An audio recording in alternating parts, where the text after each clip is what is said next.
বাংলা ভালো বলেছো। ট্রান্সলেট করার দরকার নেই, তুমি এক্সপ্লেইন করে বলো বা বুঝিয়ে বলো যে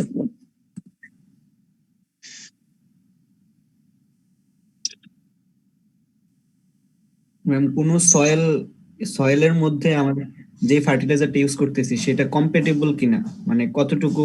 আমি কম্প্যাটিবল শব্দটার এক্সপ্লেনেশন জানতে চাচ্ছি যে এটা কি বোঝায়। ম্যাম ওই মাটির মানে যে মাটিতে ইউজ করতেছি সেই মাটির সাথে ওই ফার্টিলাইজারটা স্যুট করতেছে কিনা ওই মাটির জন্য, এরকম কিছু হয়তো। ওয়েল আর কেউ? ম্যাম ব্যালেন্সটা ঠিক করে রাখ, মানে ব্যালেন্স করা। ব্যালেন্স করা। দুইজন মানুষের মধ্যে যদি আমি কম্প্যাটিবিলিটি বলি, দুইজন মানুষ তাদের মধ্যে কম্প্যাটিবিলিটি, হোয়াট ডাজ ইট মিন? তারা হচ্ছে মানুষ, এটা হচ্ছে তাদের মধ্যে কম্প্যাটিবিলিটি। দুইজন জাস্ট মনে করো দুইজন ফ্রেন্ড, তোমাদের মধ্যে কম্প্যাটিবিলিটি আছে কিনা, কিভাবে কি বলি আমরা কম্প্যাটিবিলিটি জিনিসটা আসলে এখানে কি বোঝায়? ম্যাম মিশতে পারার ক্ষমতা বোঝাচ্ছে। মিউচুয়াল। মিশতে পারার ক্ষমতা, হ্যাঁ বোঝাচ্ছে। সামঞ্জস্যতা। বেশি কাছাকাছি হচ্ছে যে খাপ খাওয়ানোর ক্ষমতা বা মিশতে পারার ক্ষমতা, এটাই বলা যায়। একসাথে থাকার ক্ষমতা যদি আরো সিম্পলি বলি। Adaptation capability.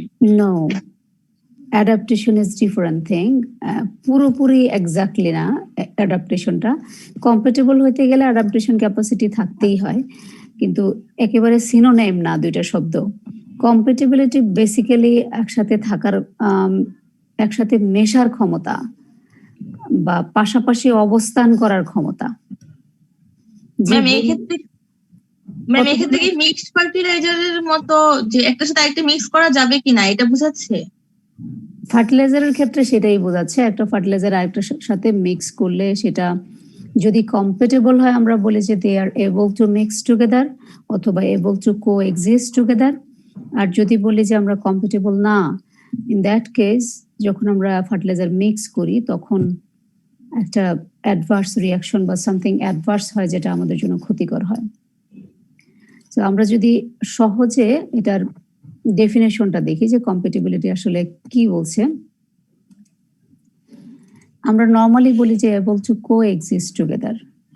কো এক্সিস্ট করা, একসাথে অবস্থান করা, পাশাপাশি অবস্থান করা বা পাশাপাশি মিশে থাকা, এই ক্ষমতাটাকেই কম্প্যাটিবিলিটি বলে। এটা মানুষের মধ্যেও তাই, ফার্টিলাইজার হলেও দুইটা তাই, দুইটা জিনিস হলেও তাই, সবকিছুর ক্ষেত্রেই এবল টু কো এক্সিস্ট হচ্ছে কম্প্যাটিবিলিটি। এবং ফার্টিলাইজারের ক্ষেত্রে আমরা সাধারণত দুই ধরনের কম্প্যাটিবিলিটি চিন্তা করি, একটা হচ্ছে ফিজিক্যাল এবং একটা হচ্ছে কেমিক্যাল। ফিজিক্যালি দুইটা ফার্টিলাইজারকে যখন আমরা মিক্স করি তাদের মধ্যে কো এক্সিস্ট করার ক্ষমতা আছে কিনা, অ্যাডভার্স কোনো রিয়াকশন হয় কিনা।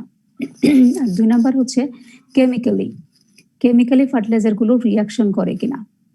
এই দুইটা জিনিস আমরা হচ্ছে কনসিডার করি কম্প্যাটিবিলিটি মেজার করতে। কম্প্যাটিবিলিটিকে বলেই আমরা দুই ধরনের types of compatibility, this physical and chemical.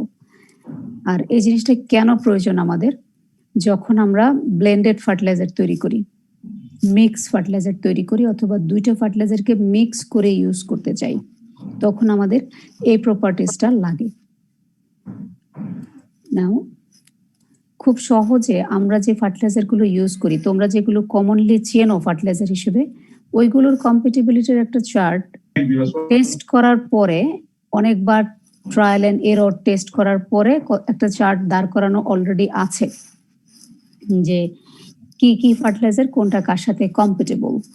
এখানে একটা চার্ট তোমরা দেখতে পাচ্ছ, chemical compatibility of some common fertiliser material used in bulk blends. এখানে ফার্টিলাইজার 6টা 7টা 8টা 9টা ফার্টিলাইজার দেয়া আছে, কিন্তু এছাড়াও আরো যে ফার্টিলাইজার গুলো আছে সেগুলোরও চার্ট পাওয়া যায়। কিন্তু আমি কমনলি এর পরে যে ফার্টিলাইজার গুলো আছে সেগুলো তোমাদের জন্য প্রেফার করি না, স্পেশালি এক্সামের জন্য না, কারণ অনেকগুলো হয়ে যায়। যেমন এই ছবিটা যদি খেয়াল করো তোমরা, এইটা আর প্রিভিয়াস ছবি একই, কিন্তু এটা হচ্ছে আমি পটাশিয়াম সালফেট পর্যন্ত রেখেছি আর ওটার মধ্যে হচ্ছে পটাশিয়াম সালফেটের পরে আরো অনেকগুলো। এখানে সবগুলো ফার্টিলাইজার কমনলি যতগুলো ফার্টিলাইজার ম্যাটেরিয়াল আছে সবগুলো এখানে দেওয়া আছে, কিন্তু দুইটা চার্ট একই। যদি ইনিশিয়াল অংশটা খেয়াল করো, যেমন অ্যামোনিয়াম নাইট্রেটের সাথে urea, it is compatible or not এভাবে দেখানো হয়েছে। এটা দেখো, এটা কিন্তু ইনকম্পেটেবল, ক্রস দেওয়া।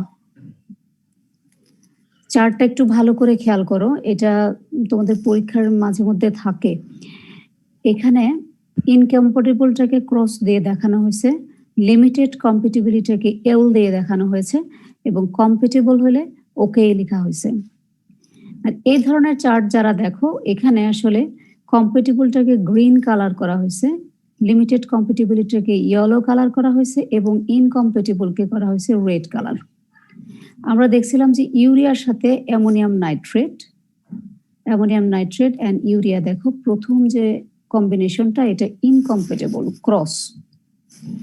এই ছবিটাতেও তাই, কিন্তু দেখো ammonium nitrate and here is urea, এই দুটার কম্বিনেশন এই যে এইটা, that is red colour, means incompatible. So দুইটা ছবি একই, শুধু এক্সপ্লেইন করার ওয়ে ভিন্ন। সো আমাদের এই এতগুলো ফার্টিলাইজার সহ ছবিটার প্রয়োজন নেই, এই কারণে আমি সিম্পলি এই ছবিটাই প্রেফার করি পরীক্ষায় দেওয়ার জন্য। 9টা ফার্টিলাইজার হলে এনাফ কম্পেটিবিলিটি দেখানোর জন্য, কারণ এগুলোই আমরা কমনলি ইউজ করি। তো তোমাদের যেটা করতে হবে, এটা ড্র করতে হবে, শিখে ড্র করতে হবে আসলে। এবং এই কম্পেটিবিলিটি চার্টের সুবিধা হচ্ছে যে একটা মাত্র ফার্টিলাইজার এখানে ইনকম্পেটেবল, সেটা মিক্সচার অ্যামোনিয়াম নাইট্রেট এবং ইউরিয়া, আর সাথে অ্যামোনিয়াম সালফেটের সাথে সুপার ফসফেট, যেমন অ্যামোনিয়াম সালফেটের সাথে triple super phosphate, single super phosphate, দুইটাই হচ্ছে লিমিটেড কম্পেটিবিলিটি, এবং ডাইঅ্যামোনিয়াম ফসফেটের সাথে টিএসপি এবং এসএসপি, এই সুপার ফসফেট হচ্ছে লিমিটেড কম্পেটিবিলিটি। এই মিশ্রণ ছাড়া আর কিন্তু সবই ওকে। খেয়াল করে, ইউরিয়ার সাথে অ্যামোনিয়াম নাইট্রেট কমপ্লিটলি ইনকম্পেটেবল, আমরা এটা ইউজই করতে পারি না।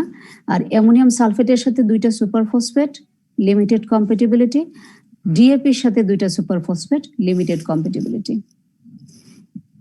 Apart of this, all other combinations are compatible.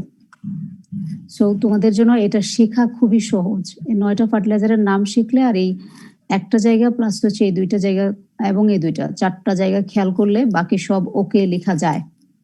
ঠিক আছে, এটুকু আমরা বুঝছি? জি ম্যাডাম। জি এখন ম্যাডাম। এরপরে আমি একটু তোমাদেরকে বলছি যে এখানে কেন এই মিক্সচার গুলো, যেমন এই মিক্সচারটা কেন ইনকম্পেটেবল।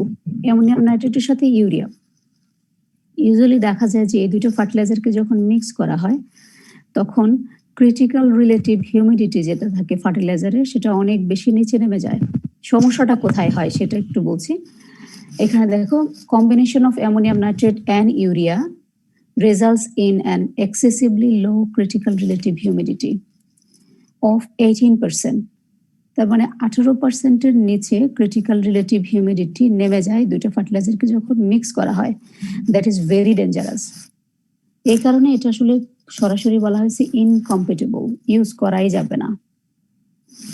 তোমরা কি এই জিনিসটা বুঝতে পারছো যে ক্রিটিক্যাল রিলেটিভ হিউমিডিটি জিনিসটা কি এবং এটা নিচে নেমে গেলে আসলে প্রবলেমটা কি হয়? না ম্যাম। বুঝতে পারিনি। না ম্যাম। ক্রিটিক্যাল রিলেটিভ হিউমিডিটি কি বুঝি? না ম্যাম। সংকেত আপেক্ষিক আর্দ্রতা।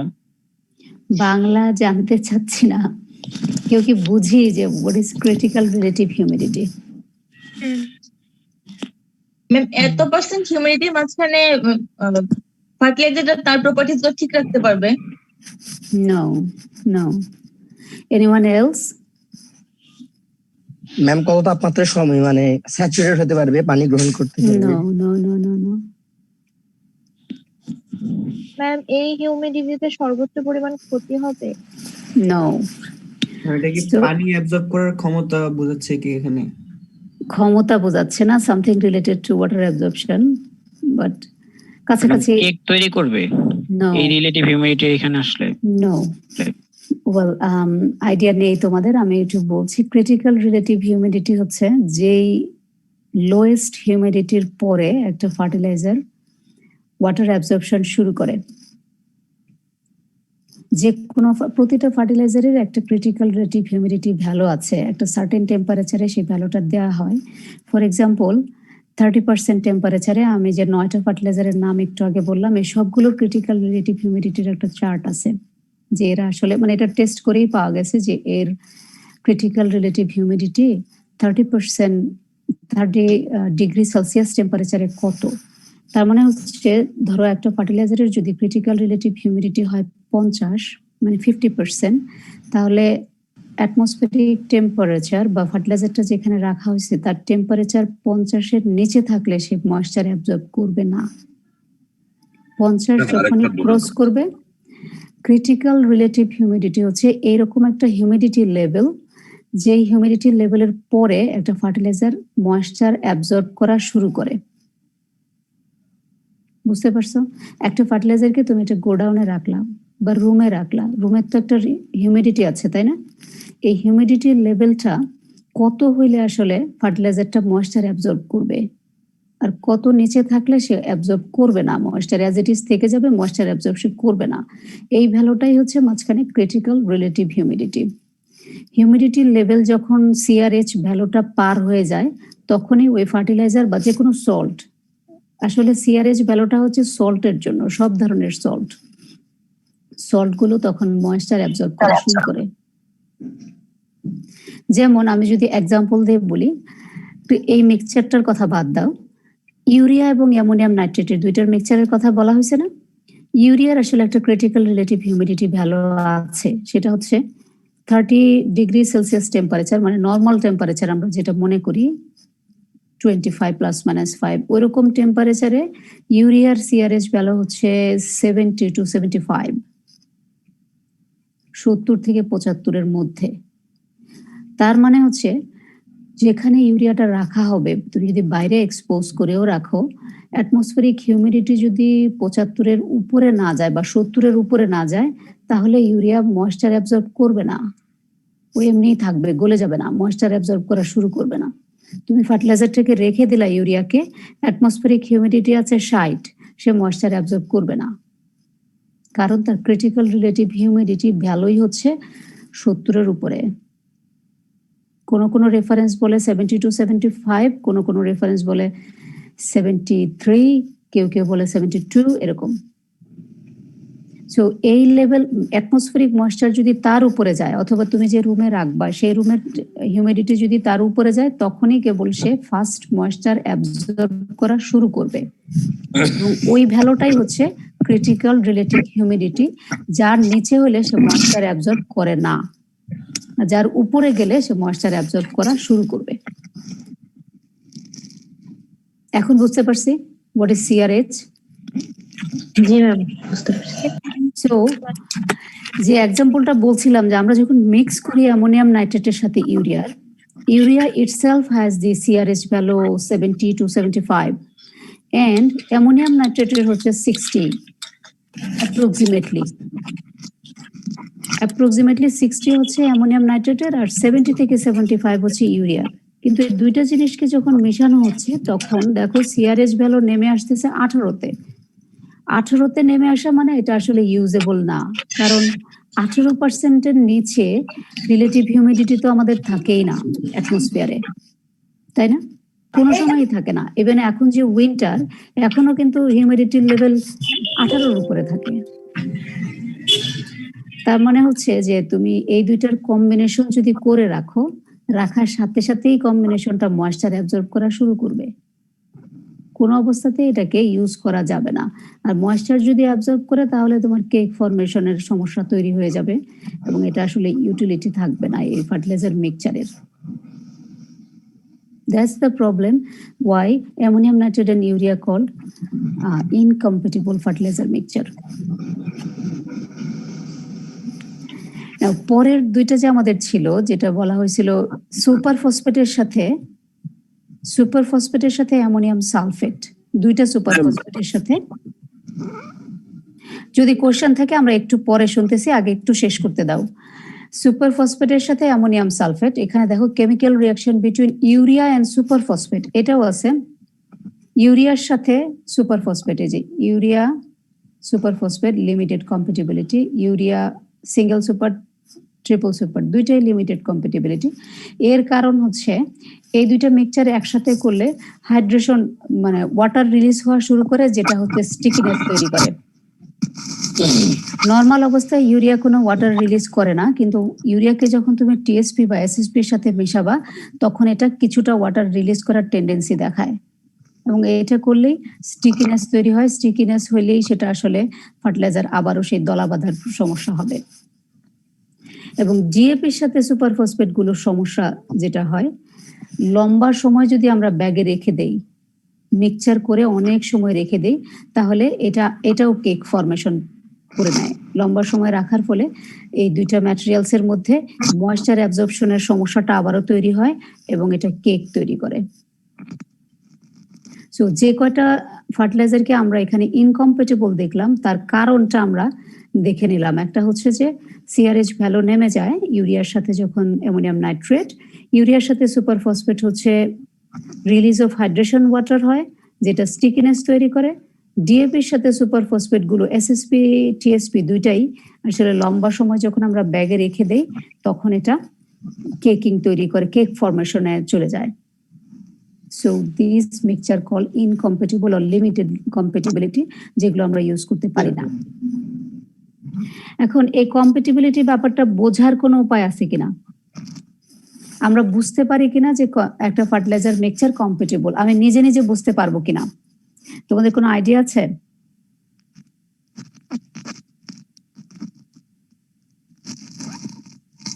এনি আইডিয়া যে আমি নিজে নিজে টেস্ট করে বুঝতে চাই যে ফার্টিলাইজার ম্যাটেরিয়াল মিক্স করে ইউজ করব, সেটা কম্প্যাটিবল অর ইনকম্প্যাটিবল? মিক্স করার পর যদি সেটা মানে আমাদের নর্মাল রিলেটিভ হিউমিডিটিতে যদি দেখা যায় যে মানে ওয়াশার কনজার্ভ করে কেক ফর্ম করতেছে, তাহলে তো সেটা কম্পিটেবল বলতে পারতেছি না আমরা। ওয়েল ইন্টারন্যাশনালি মানে স্বীকৃত কিছু টেস্ট আছে এই জিনিসটার জন্য। ক্রিটিক্যাল হিউমিডিটি টেস্ট হচ্ছে ইউজুয়ালি আমরা করি বোতল টেস্ট বলি বা জার টেস্ট বলি, অথবা ব্যাগ টেস্টও করা যায়। জার টেস্ট গুলো আমরা কিভাবে করি, আমরা সাধারণত একটা জারের মধ্যে দুইটা ফার্টিলাইজার, মনে করো আমরা যে দুইটা ফার্টিলাইজার টেস্ট করতে চাই যে এরা কম্প্যাটিবল কিনা, একটা বড় কাচের জারের মধ্যে আমরা রেখে দিলাম সিল করে মুখটা, তারপরে সেটা অবজারভেশন করতে থাকলাম। Observation for temperature, humidity, caking, hydration, এই ক্যারেক্টার সবগুলোর জন্য, অথবা নক্সাস কোনো গ্যাস প্রডিউস হয়েছে কিনা, অ্যাবনর্মাল কোনো গন্ধ তৈরি হয়েছে কিনা, এই জিনিসগুলো কন্টিনিউয়াস টেস্ট করতে হয়। ডেটা নেওয়া যায় একদিন থেকে শুরু করে 1 মাস পর্যন্ত বা কয়েক মান্থ পর্যন্ত টেস্ট করা যায়, ডিপেন্ড অন কি ধরনের এক্সামিনেশন আমি করতে চাচ্ছি।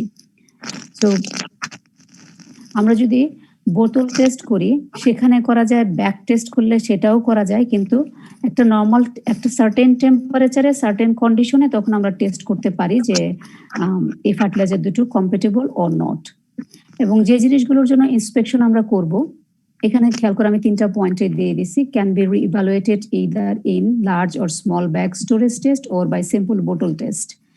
এবং বোতল টেস্টে যদি করি, ফ্রেশলি মেড ব্লেন্ড যেটা কেবল মিক্স করা হয়েছে is tightly capped in a glass বোতল, stored in a moderately heated cabinet and inspected after periods varying from 1 day to several months. একদিন থেকে কয়েক মাস পর্যন্ত এক্সামিনেশন করা যায়। এক্সামিনেশন কিসের জন্য করবো বা ইন্সপেকশন কিসের জন্য? Wetting, caking, disintegration, noxious gas formation, অথবা আমরা দেখতে পারি যে তার হিউমিডিটি চেক করলাম রেগুলারলি যে হিউমিডিটি বাড়ছে নাকি কমছে, আমরা চেক করলাম যে তার টেম্পারেচার বাড়ছে নাকি কমছে। যদি এনি অ্যাবনর্মালিটিস ক্রিয়েটেড, আমরা বলতে পারি যে মিক্সচারটা কম্প্যাটিবল না। আর যদি অ্যাবনর্মালিটি ক্রিয়েট না হয় তাহলে আমরা বলতে পারি যে mixture compatible. That's all about the chemical compatibility of fertilizer blend. ঠিক আছে, এখন যদি এই সম্পর্কে কোশ্চেন থাকে একটু বলো।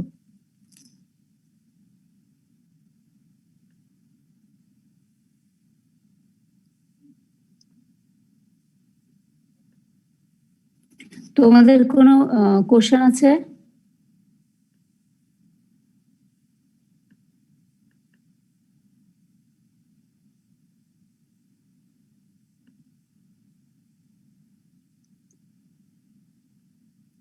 Any question? তোমরা কি শুনতে পাচ্ছ?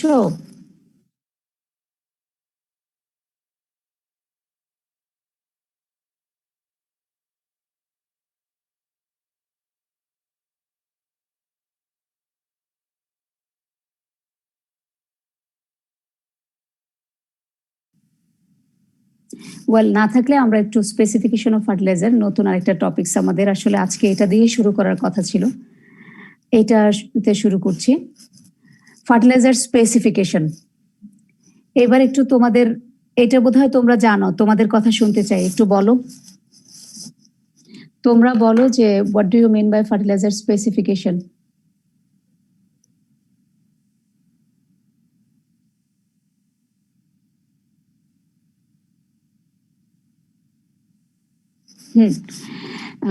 কিছুটা হয়েছে, আরো একটু সুন্দর করে কে বলতে পারবে?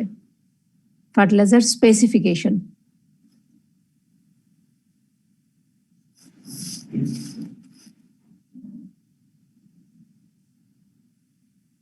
Anyone else?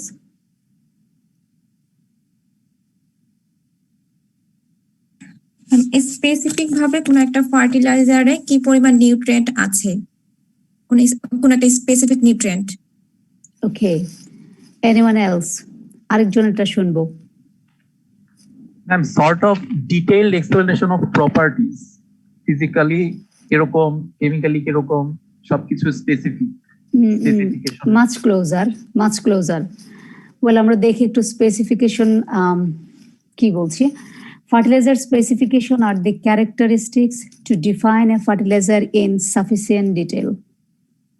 যদি শুধু এইটুকু বলি, fertilizer specification are the characteristics to define the fertilizer in sufficient details.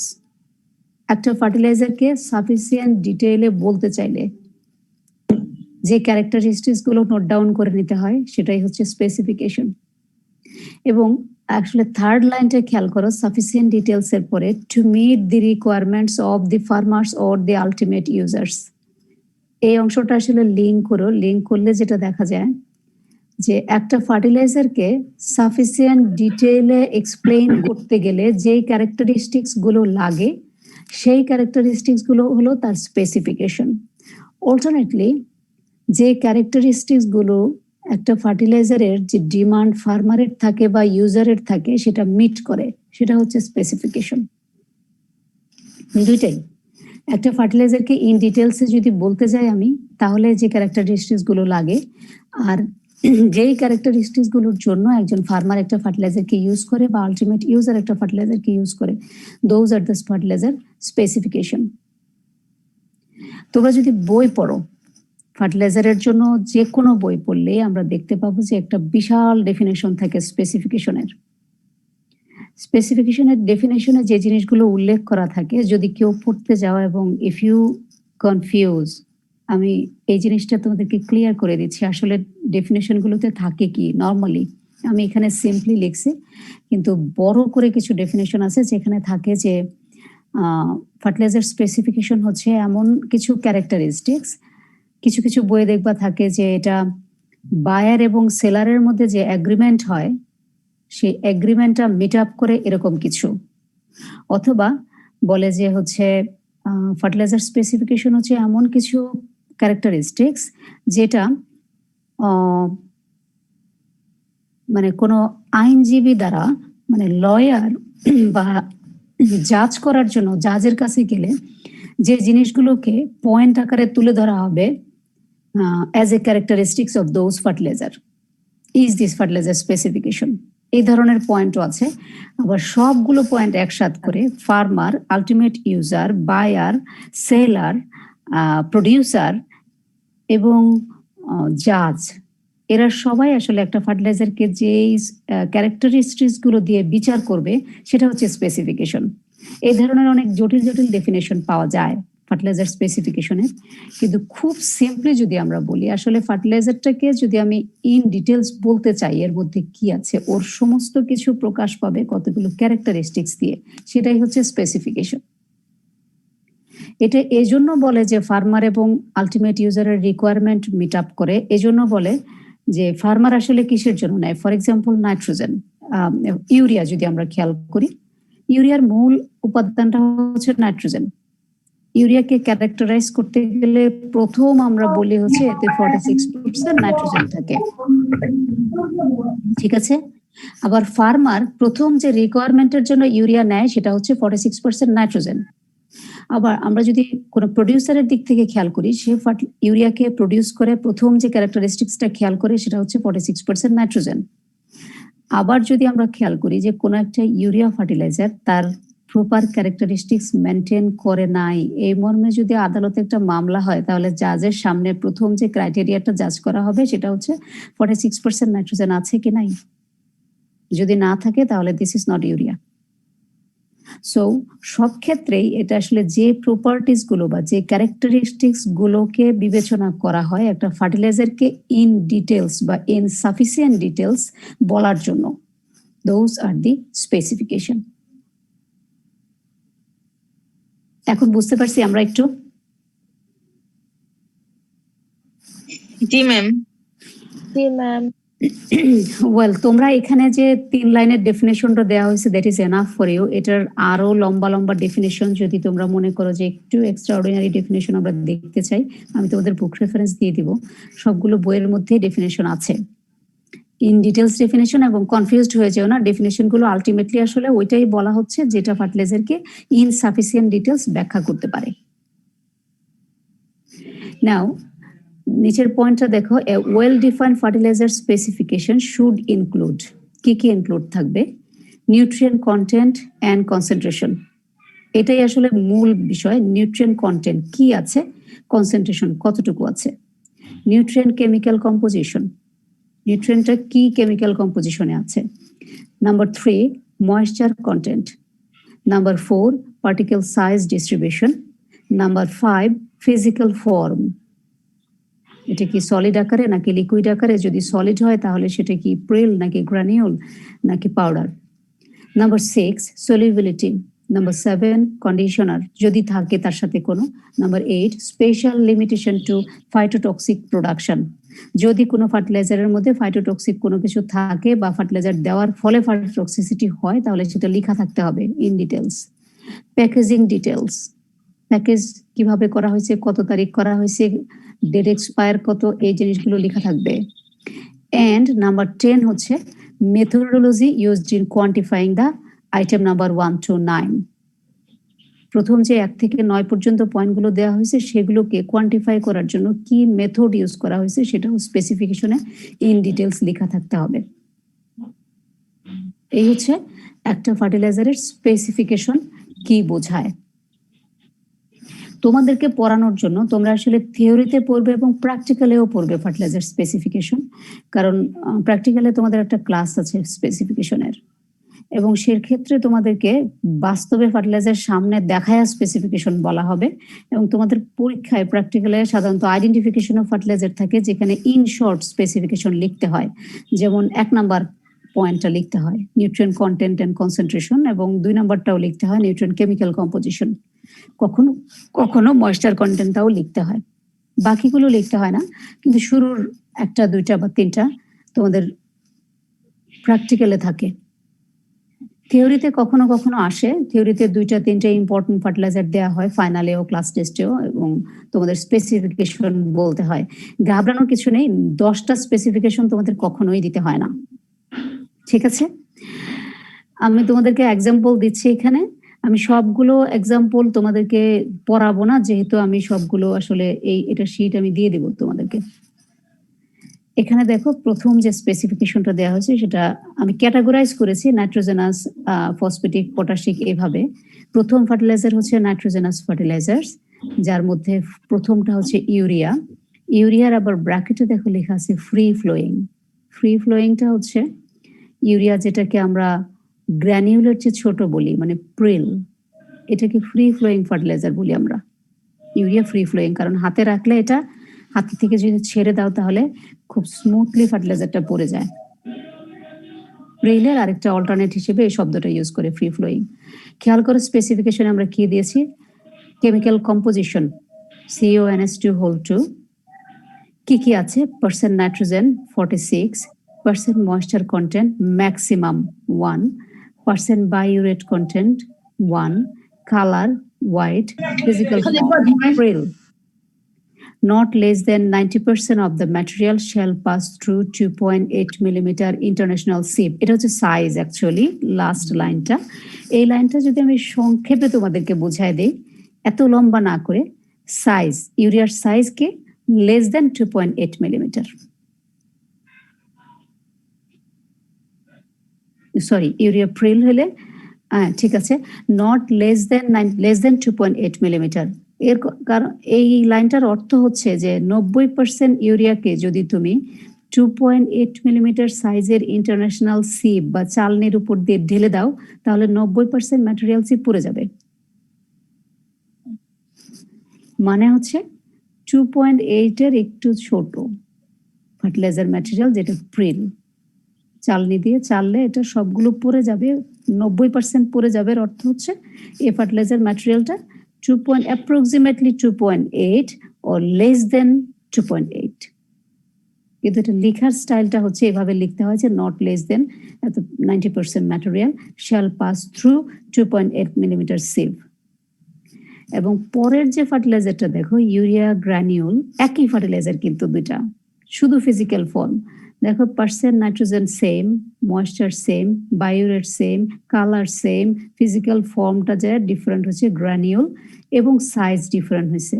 Not less than 90% of the material shall pass through 4 millimetre sieve and be retained on 2 millimetre sieve. তার মানে হচ্ছে 2 মিলিমিটারের চেয়ে বড় হবে দানাগুলো, 4 মিলিমিটারের চেয়ে একটু ছোট হবে। এটা হচ্ছে গ্রানিউল।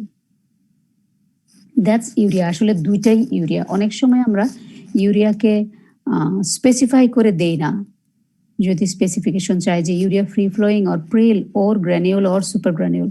যদি না দেয়া হয় তাহলে তুমি যে কোনো একটা পরীক্ষায় তোমরা আলাদা করে বলবে যে ইউরিয়া গ্র্যানিউল সম্পর্কে লিখছো, সাইজ বলে দেবে ওইভাবে। আর যদি তাও না করা হয়, সাইজ না দিয়ে সাইজের আগ পর্যন্ত দিতে পারো তুমি, এই পর্যন্ত, কালার পর্যন্ত। এন্ড সাইজ ফিজিক্যাল ফর্মে আসলে প্রিল, গ্রানিউল, সুপার গ্রানিউল, ইউরিয়া ব্রিকুয়েট, এই সব কয়টা সাইজে পাওয়া যায়। এটুকু ফিজিক্যাল ফর্ম এসে দেন তোমার সাইজটা বলার প্রয়োজন নেই, কারণ এক একটার সাইজ এক এক রকম হয়। বুঝতে পারছি এখন? ইউরিয়ার পরে আমরা দেখো নাইট্রোজেনাস ফার্টিলাইজার আরেকটা আছে অ্যামোনিয়াম সালফেট। ও এখানে একটু আমি বলে নিতে চাই, তোমরা একটু এটা আবার খেয়াল করো। ময়েশ্চার কন্টেন্ট এবং বায়োরেট পার্সেন্ট, এই 1 দেওয়া যেটা, এটা মোটামুটি 90-র দিকের একটা মানে ইউরিয়া প্রোডাকশনে এটা রাখা হয়তো। ইদানিং যে সফিস্টিকেটেড ফ্যাক্টরিগুলো প্রডিউস করা হচ্ছে, বাংলাদেশে ফ্যাক্টরিগুলো এস্টাবলিশড করা হয়েছে, সেখানে বায়োরেট পার্সেন্টেজ 0.5 এর নিচে রাখে, ময়েশ্চার কন্টেন্টও 0.5 এর নিচে রাখে। তোমরা যদি 1 লেখো পরীক্ষায় ভুল হবে না, আবার কেউ যদি 0.5ও লেখো, দ্যাট ইজ মোর অ্যাকিউরেট। কারণ এখনকার মডার্ন ইকুইপমেন্টগুলো বা ফ্যাক্টরিগুলো সবই হচ্ছে বায়োরেট আরো কমানোর চেষ্টা করে, কারণ বায়োরেট প্ল্যান্টের জন্য ক্ষতিকর, এবং ময়েশ্চার পার্সেন্টও যদি বেশি হয় তাহলে সেটা ক্ষতিকর। সো চেষ্টা করে সবগুলো মেশিনই 0.5 এর নিচে রাখার জন্য। বুঝতে পারছি এখন? একটু এটুকু ক্লিয়ার হয়েছে আমাদের নাইট্রোজেনাস ফার্টিলাইজার ইউরিয়া? জি ম্যাম। ওকে, দেন হচ্ছে আমাদের নাইট্রোজেনাস আরেকটা ফার্টিলাইজার আছে অ্যামোনিয়াম সালফেট। আমি এটাও পুরোটা পড়াবো না, এখানে এক্সট্রা ইনফরমেশন কি আছে একটু দেখাই তোমাদেরকে। যেহেতু এটা অ্যামোনিয়াম সালফেট, এটা আসলে আমাদের একটা কমপ্লেক্স ফার্টিলাইজার যেটা আমরা বলি। নাইট্রোজেন আছে এবং সালফার আছে, এবং দেখো এখানে দুইটা fertiliser, main component nitrogen 20% and main another component sulphur 23%। Moisture আছে। এছাড়া দেখো কতগুলো ইনফরমেশন আছে। ফ্রি অ্যাসিডিটি, কারণ হচ্ছে এই ফার্টিলাইজারটা অ্যাসিডিটি তৈরি করে, সেজন্য ইনফরমেশনটা দেয়া লাগে। পার্সেন্ট আর্সেনিক কন্টেন্ট ম্যাক্সিমাম, এটা কেন দেয়া হয়েছে? প্রোডাকশনের সময় মানে কিছু কিছু জিনিস আছে যেটা হচ্ছে সাথে থেকে যায় প্রোডাকশন করার সময়, যেটাকে পুরোপুরি বাদ দেওয়া যায় না। এই ইনফরমেশনগুলো স্পেসিফিকেশনে দিয়ে যেতে হয়। যেমন এই অ্যামোনিয়াম সালফেট তৈরি করার সময় আর্সেনিকের একটা পরিমাণ থেকে যায়, এবং সেটা এই জিনিসগুলো সাধারণত ইমপিউরিটিস ধরি আমরা, এবং সেগুলো সবসময় খেয়াল করবা ম্যাক্সিমাম আকারে দেয়া থাকে। তোমরা দেখছো কিনা আগের ইউরিয়াটাও আমি দেখাইছি এবং এখানেও দেখাইছি, যে জিনিসগুলো আমাদের ডিজায়ারেবল না সেগুলো ম্যাক্সিমাম লিমিট দেয়া থাকে, আর যে উপাদানগুলো আমাদের ডিজায়ারেবল সেগুলো মিনিমাম লিমিটে দেয়া থাকে। যেমন এখানে দেখো ময়েশ্চার কন্টেন্ট সবসময় ম্যাক্সিমাম বলা থাকে, কারণ এটা এর চেয়ে বেশি আমি চাই না। ইমপিউরিটিস গুলো সবসময় ম্যাক্সিমাম দেয়া থাকবে, সব স্পেসিফিকেশনেই দেখবা যে ফার্টিলাইজারের সমস্ত ইমপিউরিটিস গুলো ম্যাক্সিমাম লিমিটে দেয়া আছে। রেদার মিনিমাম থাকবে হচ্ছে তোমার যেটা নিউট্রিয়েন্ট কন্টেন্ট থাকে, যেটাকে আমি যেমন এখানে খেয়াল করো ফসফেটিক ফার্টিলাইজারে ট্রিপল সুপার ফসফেট আমাদের প্রথম যেটা টিএসপি P2O5 মিনিমাম 46, খেয়াল করছো এটা একটু? সিঙ্গেল সুপার ফসফেটে দেখো P2O5 মিনিমাম 19.9, কিন্তু যখনই ময়েশ্চারের কন্টেন্টে আসবে সেটা হয়ে যায় ম্যাক্সিমাম, বা ইমপিউরিটিসে আসে সেটা হয় ম্যাক্সিমাম। আমরা মিনিমাম লিখি যখন আমরা ডিজায়ারেবল কোনো প্রপার্টিস চাই।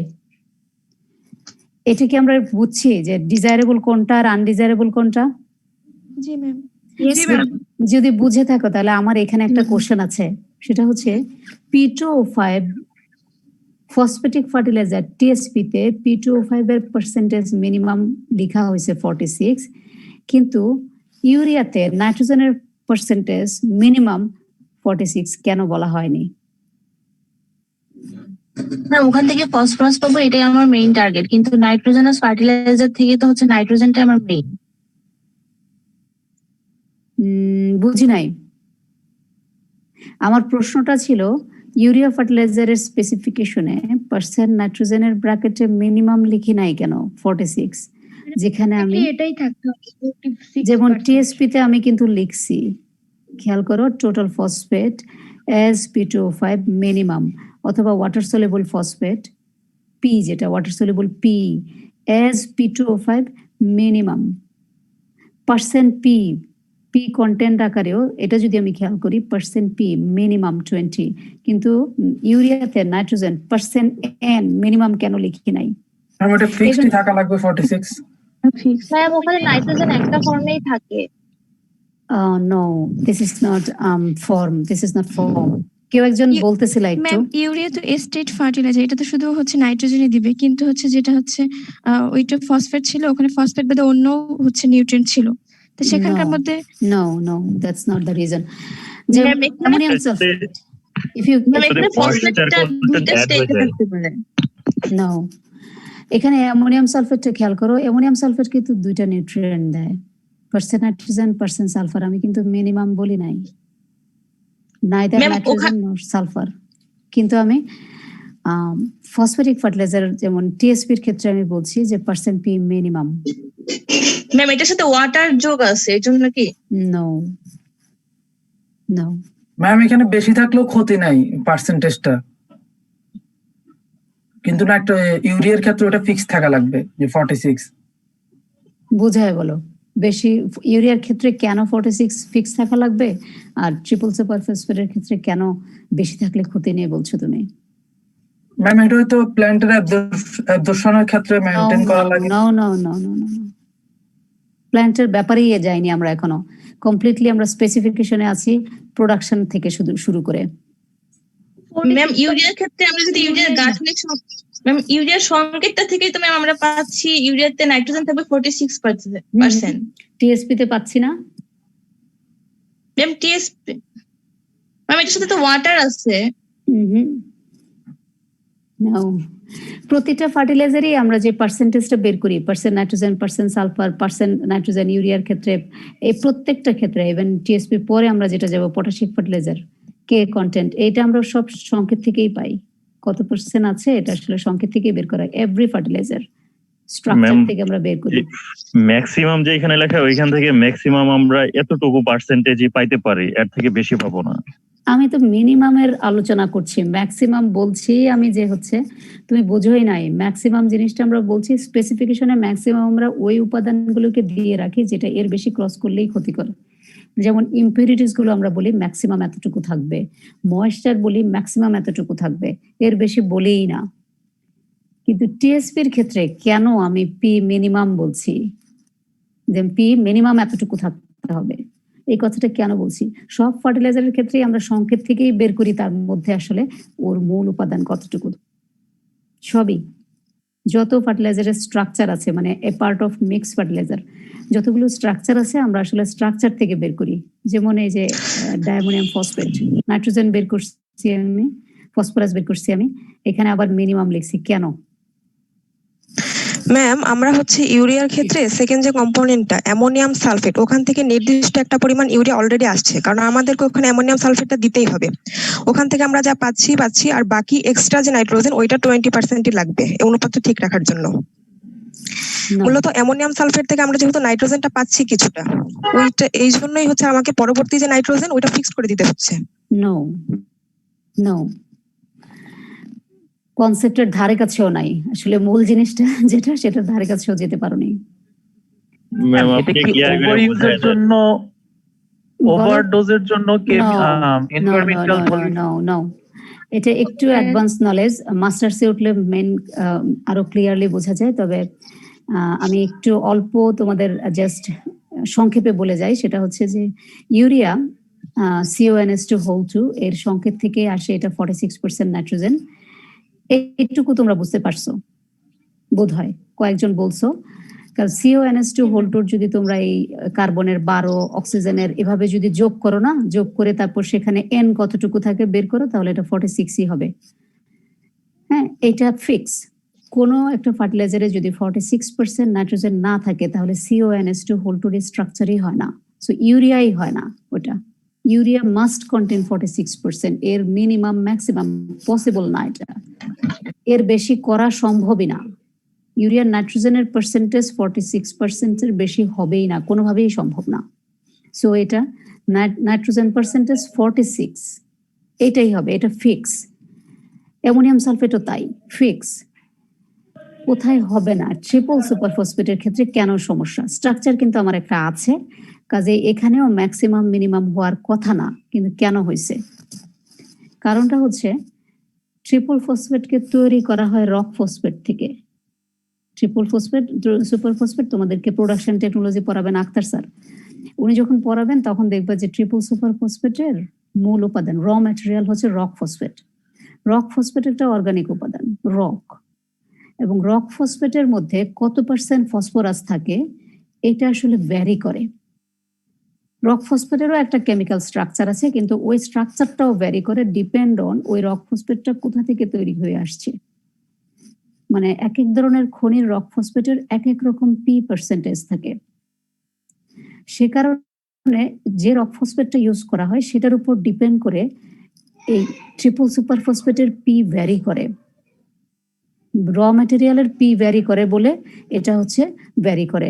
এবং দেখা যায় যে মিনিমাম, আমরা যখন মিনিমাম এই লেভেলটুকু না থাকে তখন এটাকে আবার রক ফসফেটকে পিউরিফাই করে আরো ইম্পিউরিটিস ফেলে দিয়ে তারপরে ইউজ করা হয়, যে কারণে এখানে একটা মিনিমাম বার দিয়ে দেওয়া হয় যে যদি P20 না হয় তাহলে এটাকে ফসফেটিক ফার্টিলাইজার আকারে, মানে ট্রিপল সুপার ফসফেট আকারে বাজারে বিক্রি না করতে। যেহেতু কাঁচামালটা হচ্ছে একটা রক এবং সেটা হচ্ছে ন্যাচারাল প্রোডাক্ট, তার একটা কেমিক্যাল স্ট্রাকচার থাকলেও রক ফসফেট কিন্তু ন্যাচারাল প্রোডাক্ট। ইউরিয়া যেটার ক্ষেত্রে অল্টারনেটলি যদি আমরা বলি, ইউরিয়া তৈরি করা হয় হচ্ছে ন্যাচারাল গ্যাস এবং কার্বন ডাইঅক্সাইড থেকে, এটাও আক্তার স্যার তোমাদের পড়াবেন। অ্যামোনিয়া গ্যাস NH4 + CO2, এই দুইটার রিয়াকশনে আসলে এটা তৈরি হয় CONS2 জাস্ট কমপ্লিটলি NH4, যেটা তোমরা জানো যে natural gas, ammonia gas, ammonia গ্যাসের সাথে কার্বন ডাইঅক্সাইডের রিয়াকশন, নাথিং এলস। সিম্পলি যদি আমি বলি ইউরিয়া কিভাবে তৈরি হয়, কার্বন ডাইঅক্সাইড প্লাস অ্যামোনিয়াম এর রিয়াকশনে হচ্ছে তৈরি হয় CONS2. সো ওই দুইটা যে ইনপুট দেওয়া হয় র ম্যাটেরিয়াল, দুইটারই স্ট্রাকচার ফিক্স এবং ওর মধ্যে নাইট্রোজেনের পরিমাণ ফিক্স, কার্বনের পরিমাণ ফিক্স, সে কারণে যে প্রোডাক্টটা তৈরি হয় সেটাতেও অলওয়েজ নাইট্রোজেনের পরিমাণ ফিক্স।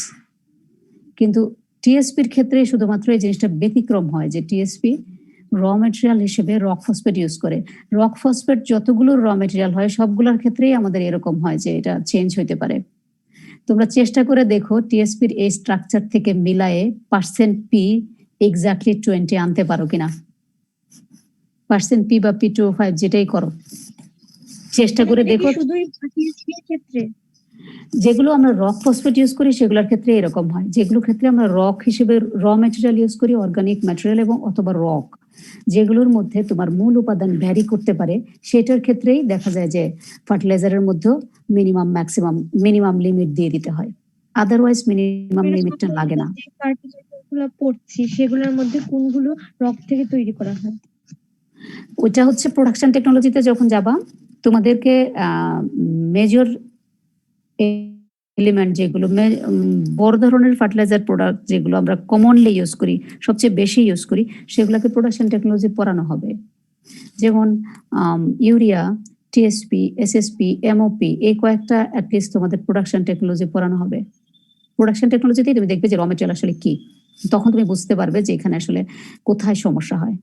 তবে প্রোডাকশন টেকনোলজিতে তোমাকে এই জিনিসটা বলা হবে কিনা আই এম নট শিওর, কারণ স্যার হয়তো এই জিনিসটা নাও বলতে পারেন, কিন্তু তোমরা ব্যাকগ্রাউন্ড ইনফরমেশনটা জেনে রাখো যে এই কারণে টিএসপির হচ্ছে তুমি এখান থেকে যদি অঙ্ক করে বের করতে চাও পার্সেন্ট পি কত, তুমি এক্স্যাক্টলি 20 মিলাইতে পারবে না,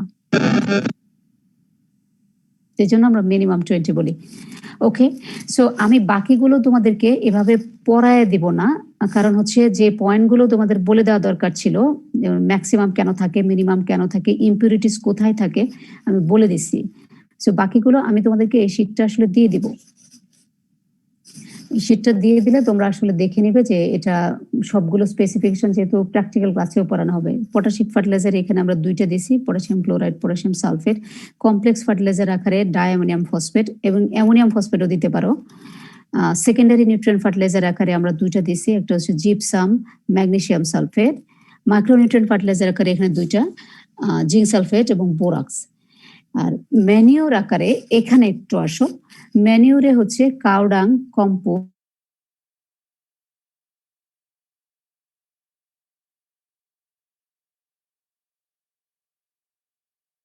ম্যানিউরের ক্ষেত্রে এমনিতে তো নাই, যেহেতু কেমিক্যাল স্ট্রাকচার নেই, ইম্পিউরিটিস গুলো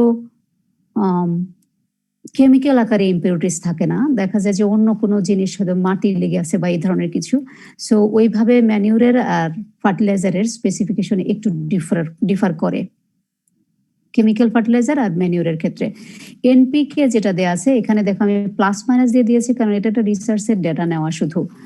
নর্মালি কাউডাং এ দেখা যায় যে নাইট্রোজেন 1% অ্যাপ্রক্সিমেটলি ধরি আমরা, ফসফরাস 0.3 বলতেছি, নট নেসেসারি এটা 0.3 থাকতে হবে, অনেক ক্ষেত্রেই 0.5 থাকে।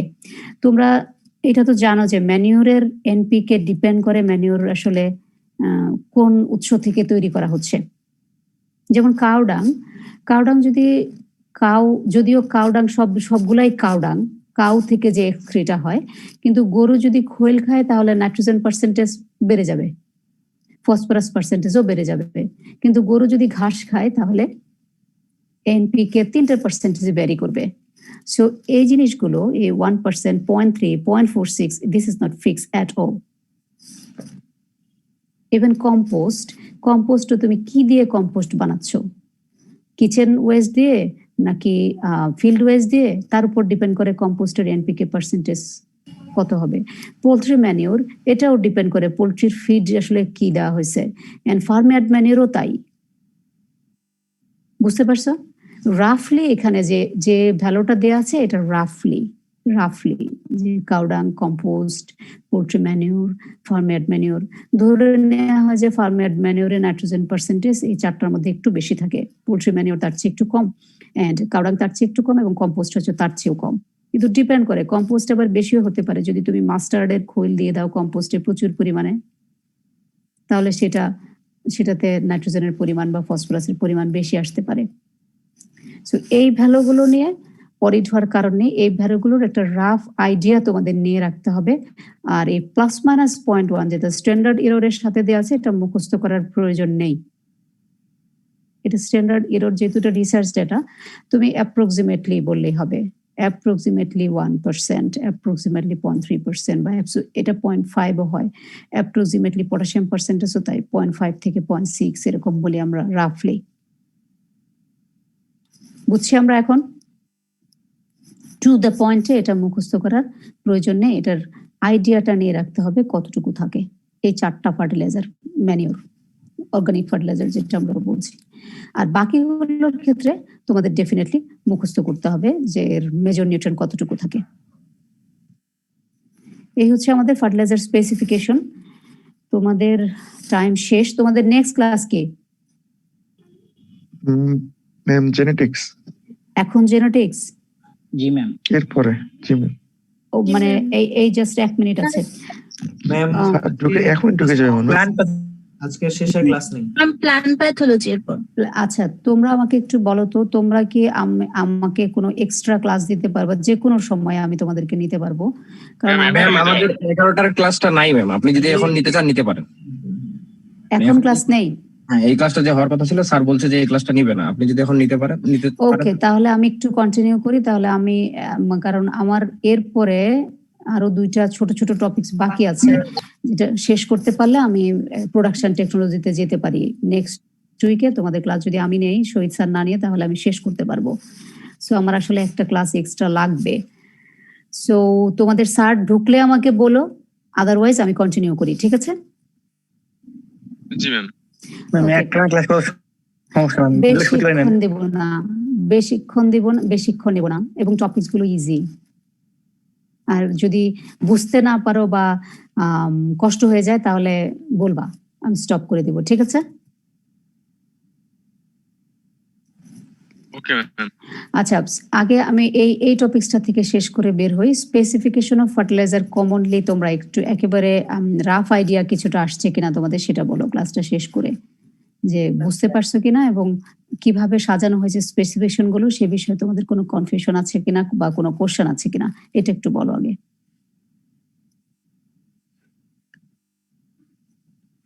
ফ্রি অ্যাসিডিটির যে জিনিসটা ছিল ওটা বুঝতে পারিনি, সালফিউরিক অ্যাসিড লেখা ছিল। ফার্টিলাইজারটা যখন হচ্ছে তুমি ইউজ করবা, সেটা আসলে অ্যাসিডিটি তৈরি করবে। পানিতে ধরো মেশায়া ইউজ করলা বা ফার্টিলাইজার জমিতে রিলিজ করলা, মানে ওর মধ্যে সালফিউরিক অ্যাসিড ইম্পিউরিটিজ আকারে থাকে অল্প পরিমাণে।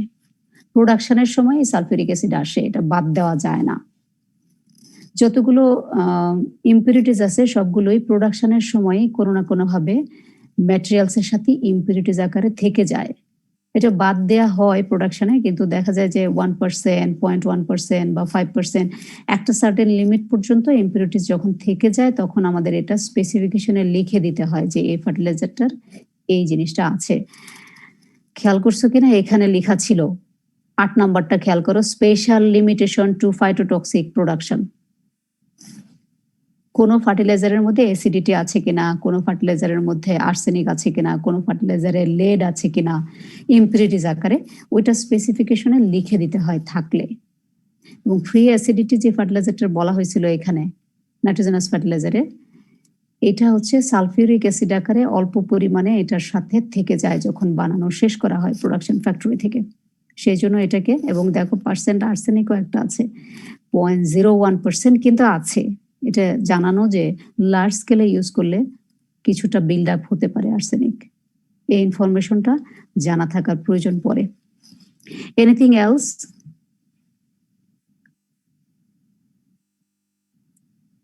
নো? ওকে, তাহলে আমরা টু নেক্সট টপিকসে যাই।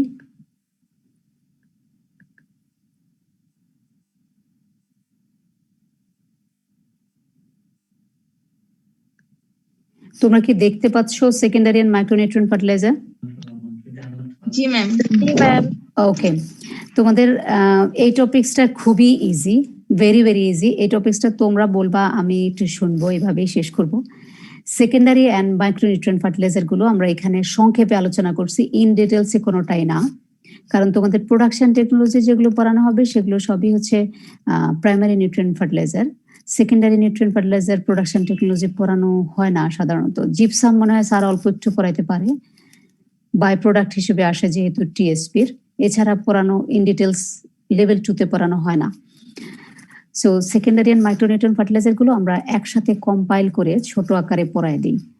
এখন তোমরা আমাকে আগে একটু বলো, ছেলেদের যে কোনো একজন বলো, what are the secondary nutrient elements? আমি গত ক্লাসে তোমাদের পড়তে বলছিলাম।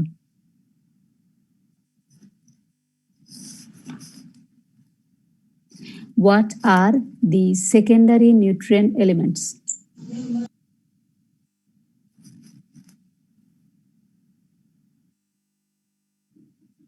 বলে যাও।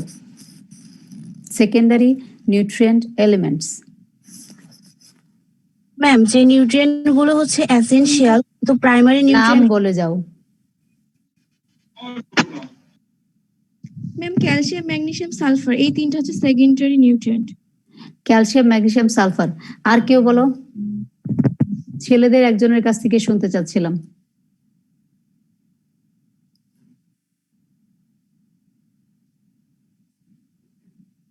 যে কোনো একজন ছেলে, সেকেন্ডারি নিউট্রিয়েন্ট কোনগুলো? ম্যাম এই তিনটাই। আর কেউ?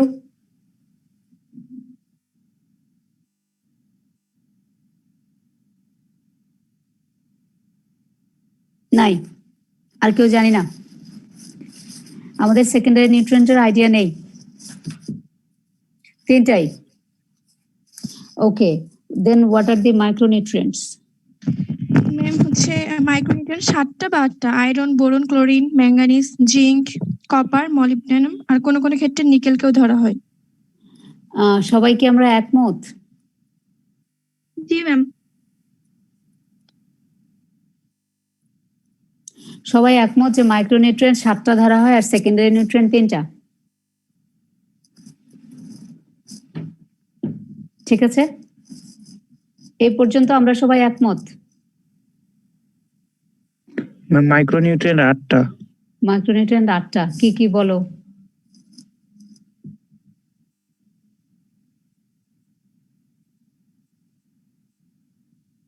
বলো। নাই।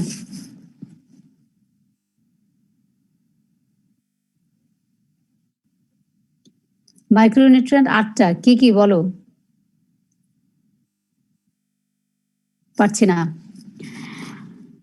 যদি না পেরে থাকি তাহলে অন্য কেউ একটু হেল্প করো, যে মাইক্রোনিউট্রিয়েন্ট 8টা বলছে তাকে একটু হেল্প করো। ম্যাম ওই যে আগেরগুলোর সাথে নিকেলকে অ্যাড করতে পারি। Iron, zinc, manganese, copper, sodium. Copper, এগুলো সোডিয়াম, ম্যাঙ্গানিজ, আয়রন, জিঙ্ক। তারপর ম্যাম এই তো iron, boron, chlorine, manganese, zinc, copper, molybdenum, nickel. Nickel. Okay, তোমরা বলছো 8টা, 7টা বা 8টা হচ্ছে মাইক্রোনিউট্রিয়েন্ট আর ক্যালসিয়াম, ম্যাগনেসিয়াম, সালফার হচ্ছে সেকেন্ডারি নিউট্রিয়েন্ট। দেন এবার আমার আরেকটা কোশ্চেনের অ্যান্সার করো। প্রাইমারি নিউট্রিয়েন্ট কয়টা? ম্যাম মেইনলি 6টা কিন্তু প্লান্টের জন্য 3টা, মানে carbon, hydrogen, oxygen, nitrogen, phosphorus আর হচ্ছে potassium. Then what are the major nutrients?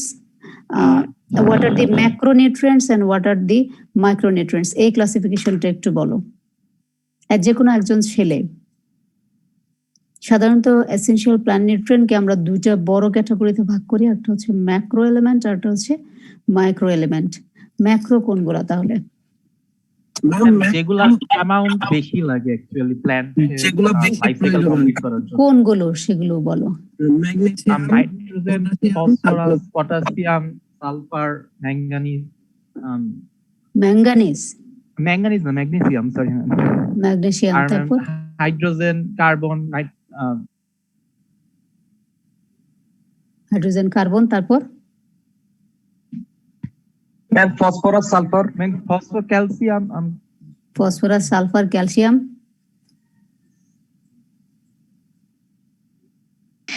Ma'am macronutrient 9টা। আর ম্যাম সালফার।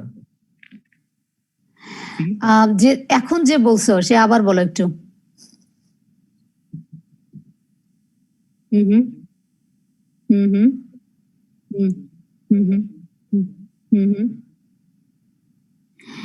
সিলিকন আসলো কোত্থেকে মানে ম্যাক্রো এলিমেন্টে? সিলিকন হবে না ma'am. Silicon is not an essential plant nutrient element. তুমি তো আরো ব্যাকে চলে গেছো। এসেনশিয়াল এন্ড বেনিফিশিয়াল নিউট্রিয়েন্টের পার্থক্য জানো? তোমাদের তো লেভেল 1 সেমিস্টার 1-এই পড়ানোর কথা, what are the essential plant nutrient element and what are the beneficial plant nutrient element পড়াইছে না? জি ম্যাম। অ্যাগ্রোনমি পড়াইছে না? জি ম্যাম। অ্যাগ্রোনমি পড়ানোর কথা, সয়েল সায়েন্স পড়ানোর কথা। Silicon is a beneficial element for rice, specifically rice, silicon beneficial. আর এসেনশিয়াল এর মধ্যে সিলিকন এখনো আসে না।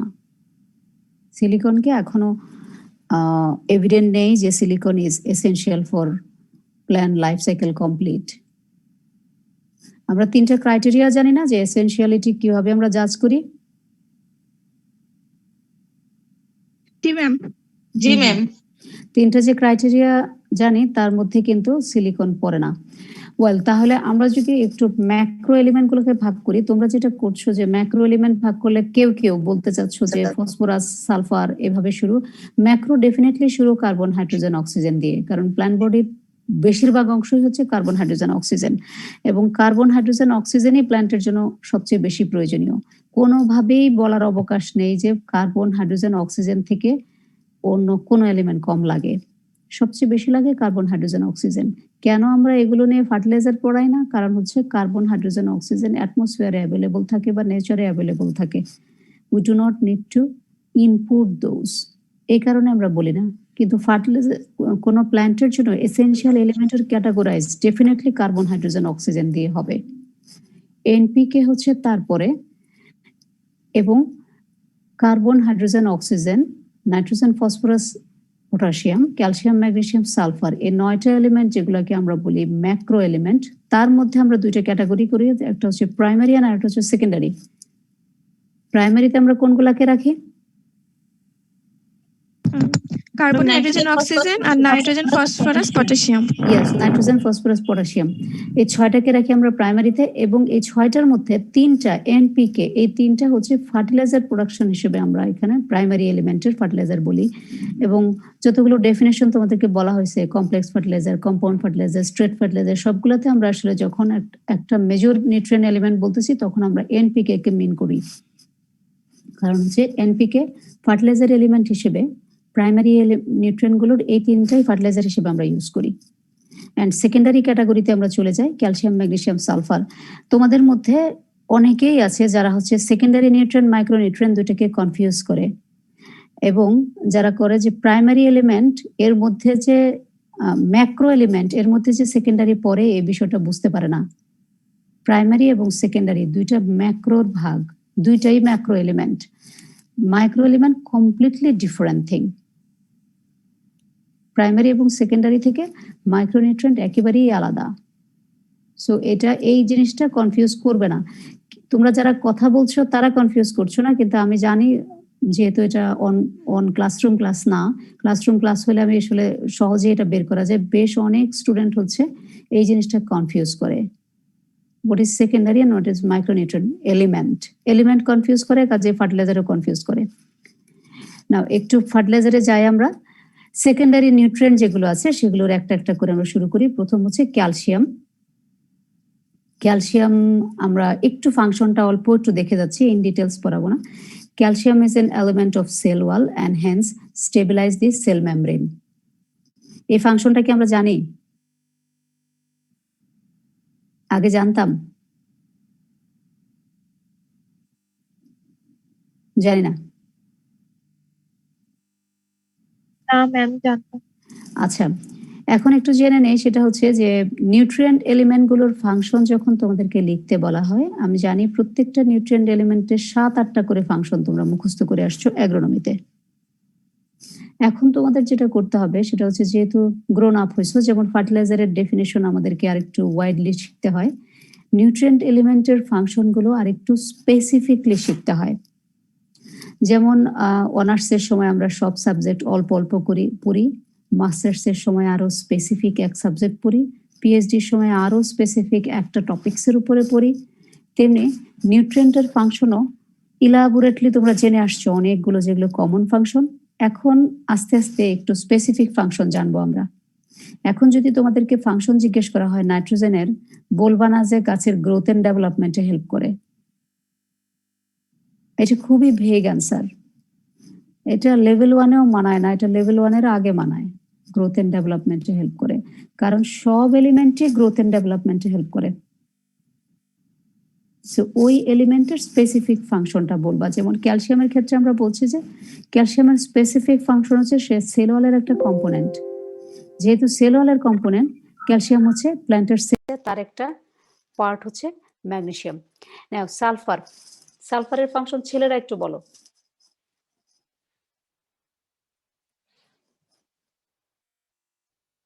একটা ইলেকট্রন ট্রান্সপোর্ট সিস্টেমে। ইলেকট্রন ট্রান্সপোর্ট সিস্টেমে, তার আগে বলো সালফারের আরো একটা মোস্ট ইম্পর্টেন্ট ফাংশন বলা হয়নি। অ্যামাইনো অ্যাসিড গঠনে। ফুল ঝরে পড়া মোটামুটি রোধ করে। সালফার অ্যামাইনো অ্যাসিড গঠন করে।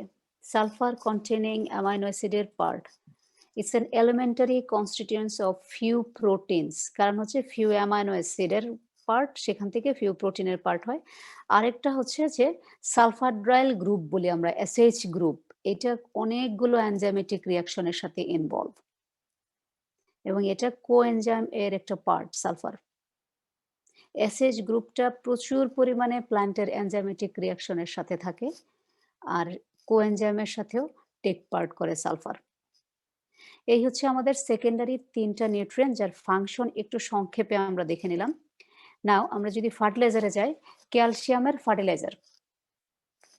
ক্যালসিয়ামের ফার্টিলাইজার বলার আগে আমি তোমাদেরকে একটু বলি, জিজ্ঞেস করি তোমাদের কাছ থেকে, তোমরা কি ক্যালসিয়ামের ফার্টিলাইজার কিনছো কখনো?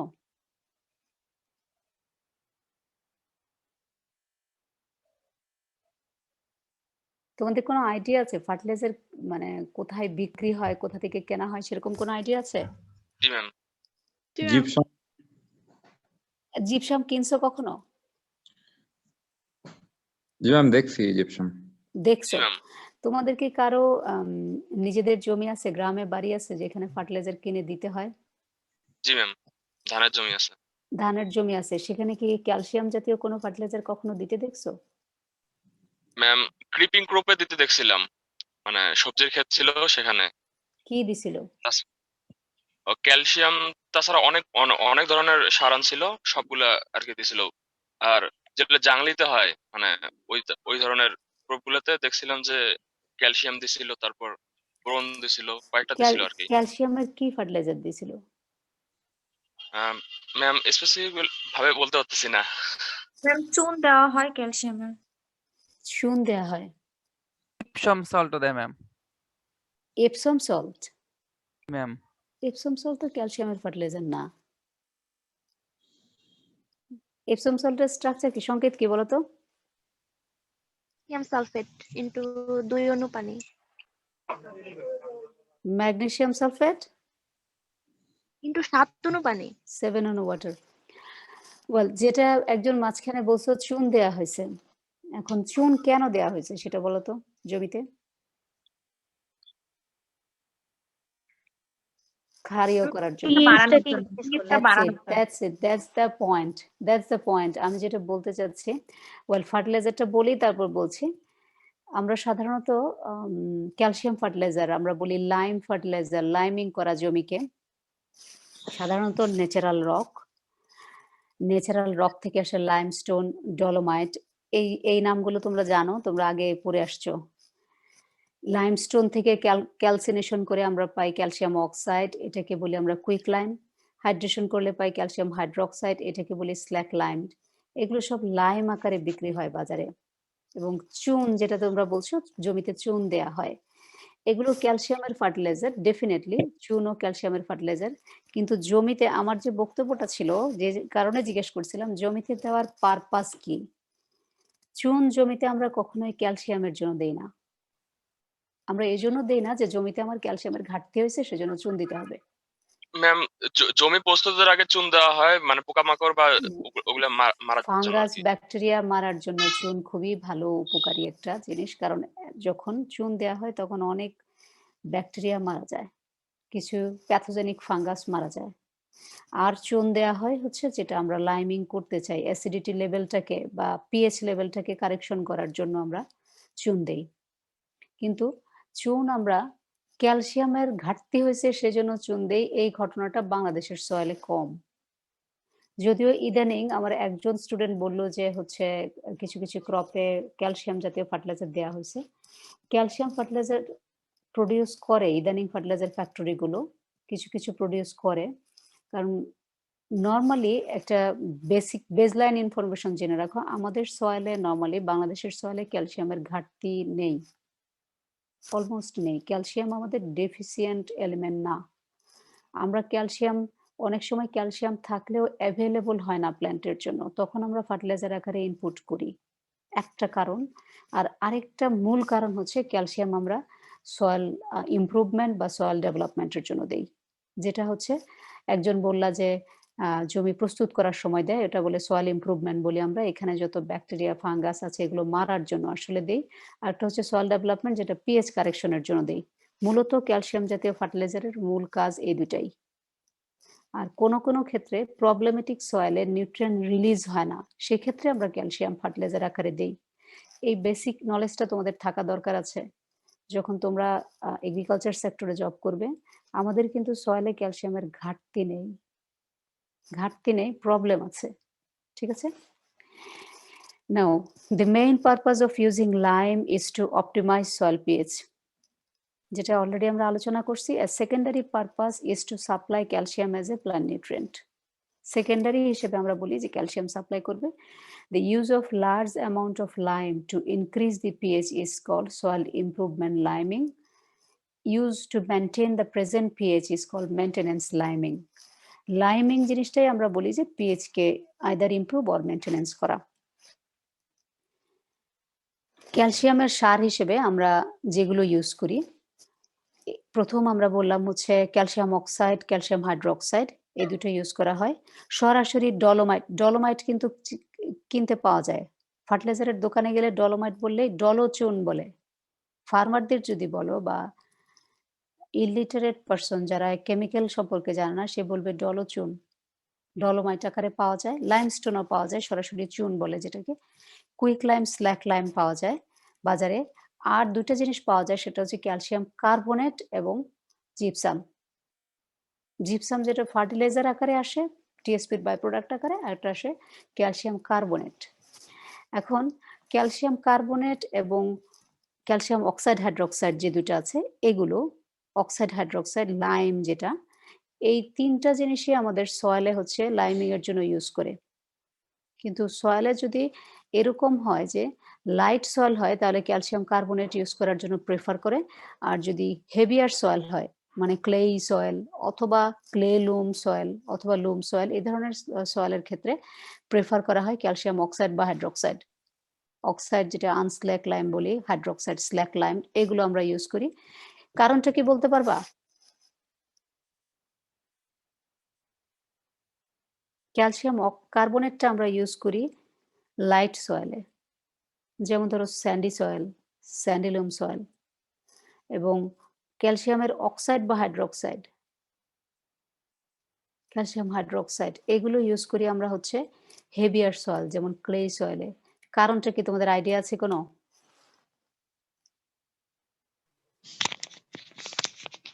ম্যাম ক্যালসিয়াম কার্বনেটের একটা একটু স্লো, এর ফলে আপনার হচ্ছে যদি আমরা লাইট সয়েল ইউজ করি এখানে মানে লিসিং লসটা হতে কম সময় নেবে, এর ফলে মানে বেশি দিন কাজ করতে পারবে, এই জাতীয় কি?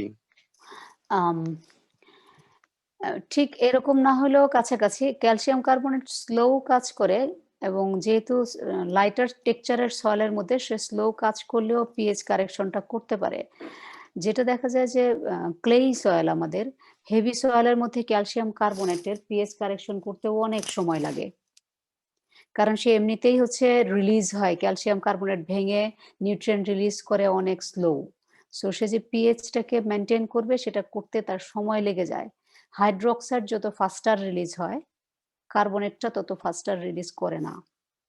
সে কারণে দেখা যায় যে আমাদের হচ্ছে যেটা অ্যাসিডিটি কারেকশন করবে, যেটা লাইমিং, সেটার জন্য সময় অনেক বেশি লাগে। ডেফিনেটলি নিউট্রিয়েন্ট রিলিজ হইতেও সময় বেশি লাগে। এই জন্য হেভিয়ার সয়েলে আমরা সাধারণত ক্যালসিয়ামের হাইড্রোক্সাইডকে প্রেফার করি, যেটা আমরা বলি স্ল্যাকড লাইম। হাইড্রোক্সাইড অথবা অক্সাইড এরকমগুলো হলে খুব দ্রুত কারেকশন করতে পারে সয়েলকে। আর কমনলি যে ফার্টিলাইজারটা আমরা ইউজ করি as a calcium fertiliser in Bangladesh হচ্ছে জিপসাম, ক্যালসিয়াম সালফেট 2 অণু পানি। এটা টিএসপি প্রোডাকশনের সময় তোমাদেরকে স্যার পড়াবে কিভাবে জিপসাম তৈরি হয়। এইটা ফার্টিলাইজার আকারে কোনো জমিতে যেগুলোতে প্রবলেমেটিক সয়েল সেখানে ইউজ করি, যেখানে ক্যালসিয়ামটা অ্যাভেলেবল হচ্ছে না সেখানে। আদার একটা কারণও থাকে, সালফারের জন্য ইউজ করা হয় জিপসামকে। ঠিক আছে, এই হচ্ছে আমাদের মোটামুটি ক্যালসিয়াম ফার্টিলাইজার সম্পর্কে ইনফরমেশন। না, নেক্সট ফার্টিলাইজার আমাদের ম্যাগনেসিয়াম ফার্টিলাইজার। ম্যাগনেসিয়াম আকারে আমরা সাধারণত কমনলি ইউজ করি ইপসম সল্ট, ম্যাগনেসিয়াম সালফেট 7 অণু পানি। এছাড়া আছে ম্যাগনেসিয়াম সালফেট মনোহাইড্রেট, যেটা 7 অণু পানি থাকে না, মনোহাইড্রেট আকারেও ম্যাগনেসিয়াম সালফেট পাওয়া যায়। আর এছাড়া আকরিক আকারে একটা আছে কাইসেরাইট, এটাও ইউজ করি আমরা অ্যাজ এ, আমাদের দেশে ইউজ করা হয় কম, দেশের বাইরে বেশিরভাগ ক্ষেত্রে ইউজ করা হয়। আমাদের দেশে ইপসম সল্টটা কমনলি ম্যাগনেসিয়ামের ফার্টিলাইজার হিসেবে আমরা ইউজ করি। আমাদের ল্যাবে অবশ্য মনোহাইড্রেটটাও আছে, কাইসেরাইট নেই, ইউজ করি না আমরা। নেক্সট ফার্টিলাইজার আমাদের যেটা, সেটা হচ্ছে সালফার ফার্টিলাইজার। তোমরা একটু আমাকে কয়েকটা সালফার ফার্টিলাইজারের নাম বলো দেখি।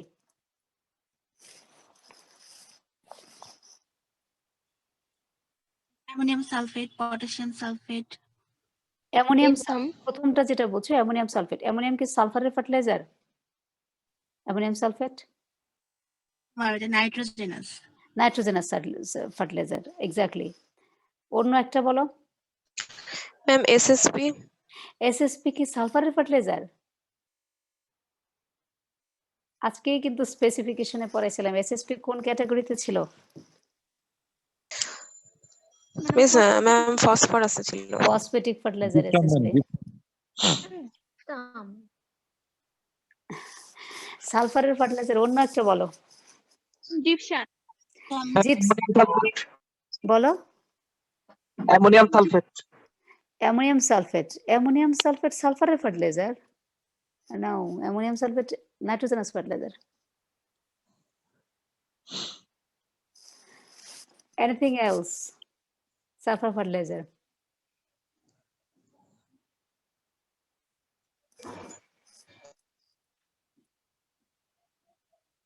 বলো। Ma'am single super phosphate. SSP একটু আগে আলোচনা হয়ে গেল, single super phosphate is a phosphatic fertilizer. Magnesium sulfate. Magnesium sulfate is a fertilizer of magnesium. Magnesium sulfate.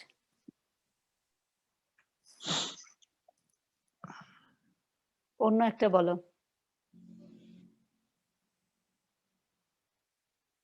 Anything else? নেই? নেই? নেই। ধরনের শৈবাল আছে যারা সালফার প্রডিউস করে। বলো। এক ধরনের মানে জীবাণু, মানে শৈবাল টাইপের প্রাণী আছে যারা সালফার প্রডিউস করে মাটিতে। Okay, but I'm asking for a sulfur chemical fertilizer.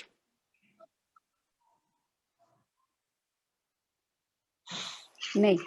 Ma'am copper sulphate, calcium sulphate. Calcium sulphate is gypsum. আমরা বলি যে একটু আগেই তোমাদেরকে বলছি gypsum is a calcium fertiliser. Fertiliser হিসেবে ইউজ করে। আরেকটা কিছু নেই। Madam copper sulphate. No, it's a copper fertilizer. So সালফারের জন্য কোনো ফার্টিলাইজার প্রডিউস করা হয় না। কেন হয় না বলো তো? Sulphur is a secondary nutrient element, yet সালফারের জন্য কোনো ফার্টিলাইজার প্রডিউস আমরা করি না। কেন করি না? Ma'am calcium sulphate, magnesium ma'am সরাসরি সালফার ইউজ করতে পারি আমরা। এলিমেন্টাল সালফার ইউজ করতে পারি, that's true. Elemental sulphur use আমরা করিও, কিন্তু তোমরা এটা জানো কিনা যে এলিমেন্টাল সালফার ফার্টিলাইজার আকারে ইউজ করি না, ইউজ করি ফাঞ্জিসাইড আকারে। Elemental sulphur is a fungicide. Ma'am অন্যান্য যে ফার্টিলাইজার গুলোতে ওগুলাতে কিছু পরিমাণ সালফার থাকে, কিছু কিছু Well, ma'am that's the reason. That's the SSP reason. থেকেও তো আমরা সালফার পাবো ম্যাম, ওগুলোই হয়ে যাবে কপার সালফেট হচ্ছে আমরা অনেকগুলো ফার্টিলাইজারের সাথে সালফার থাকে বলে সালফারকে আলাদা করে প্রডিউস করা হয় না। Sulphur is essential, sulphur is a secondary nutrient element এবং ডেফিনেটলি তার অনেকগুলো ফাংশন আছে, কিন্তু দেখা যায় যে প্রোডাকশন টেকনোলজিতে মোস্ট অফ দ্য ফার্টিলাইজারের সাথে সালফার থাকে। এই কারণে আলাদা করে সালফার ফার্টিলাইজার তৈরি করা হয় না। আমরা যদি একটা জমির কমপ্লিট ফার্টিলাইজার প্যাকেজ তৈরি করি একটা ক্রপের জন্য, দেখা যাবে যে 4টা 5টাতেই সালফার আছে। সে কারণে আলাদা করে আমরা আর কোনো ফার্টিলাইজার দেই না। ঠিক আছে, এটা মনে থাকবে তোমাদের, আলাদা করে সালফার ফার্টিলাইজার দেওয়ার প্রয়োজন হয় না, কারণ হচ্ছে আদার ফার্টিলাইজার অনেকগুলোর সাথেই সালফার থাকে। যেমন নাইট্রোজেনাস ফার্টিলাইজারের সাথে থাকে অ্যামোনিয়াম সালফেট, পটাশিক ফার্টিলাইজারের সাথে থাকে পটাশিয়াম সালফেট, ম্যাগনেসিয়ামের সাথে ম্যাগনেসিয়াম সালফেট, হেপ্টা মনো দুইটাতে আছে, ক্যালসিয়ামের সাথে ক্যালসিয়াম সালফেট, জিঙ্কের সাথে জিঙ্ক সালফেট, কপারের সাথে কপার সালফেট, আয়রনের সাথে ফেরাস সালফেট। আমাদের প্রচুর পরিমাণে সালফার ইউজ করা হয়, so we do not produce any sulfur fertilizer separately. আর elemental sulfur, most of the case we use as a fungicide. Now, next হচ্ছে আমাদের micronutrient, zinc, iron, manganese, chlorine, copper, boron, molybdenum. যারা nickel বলছো, you can include nickel as well. Micronutrient ফার্টিলাইজারে যাওয়ার আগে আমি তোমাদের কাছে মাইক্রোনিউট্রিয়েন্টের রোল জানতে চাই। একটু তোমরা বলো, ফাংশন বলবা। মাইক্রোনিউট্রিয়েন্ট আলাদা আলাদা না বলে অ্যাজ এ হোল মাইক্রোনিউট্রিয়েন্টের একটা কমন ফাংশন আছে, সেটা বলতে পারো কিনা একটু দেখি।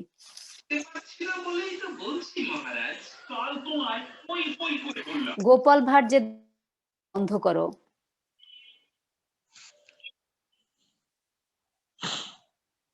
গোপাল ভাট বন্ধ করে একটু আমরা একটু এদিকে তাকাই।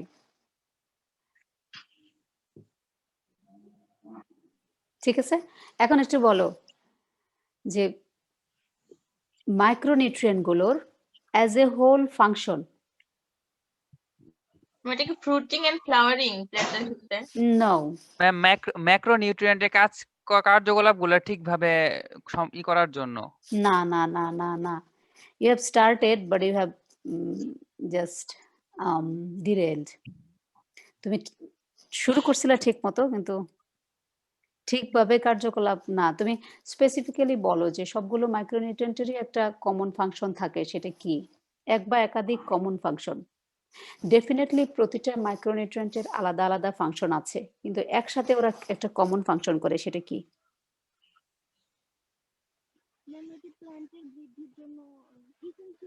ম্যাম ডিরেক্টলি ক্রপের গ্রোথ এন্ড ডেভেলপমেন্টে হেল্প করে এমন গ্রোথ এন্ড ডেভেলপমেন্টে হেল্প করে জাতীয় উত্তর দেয়া যাবে না।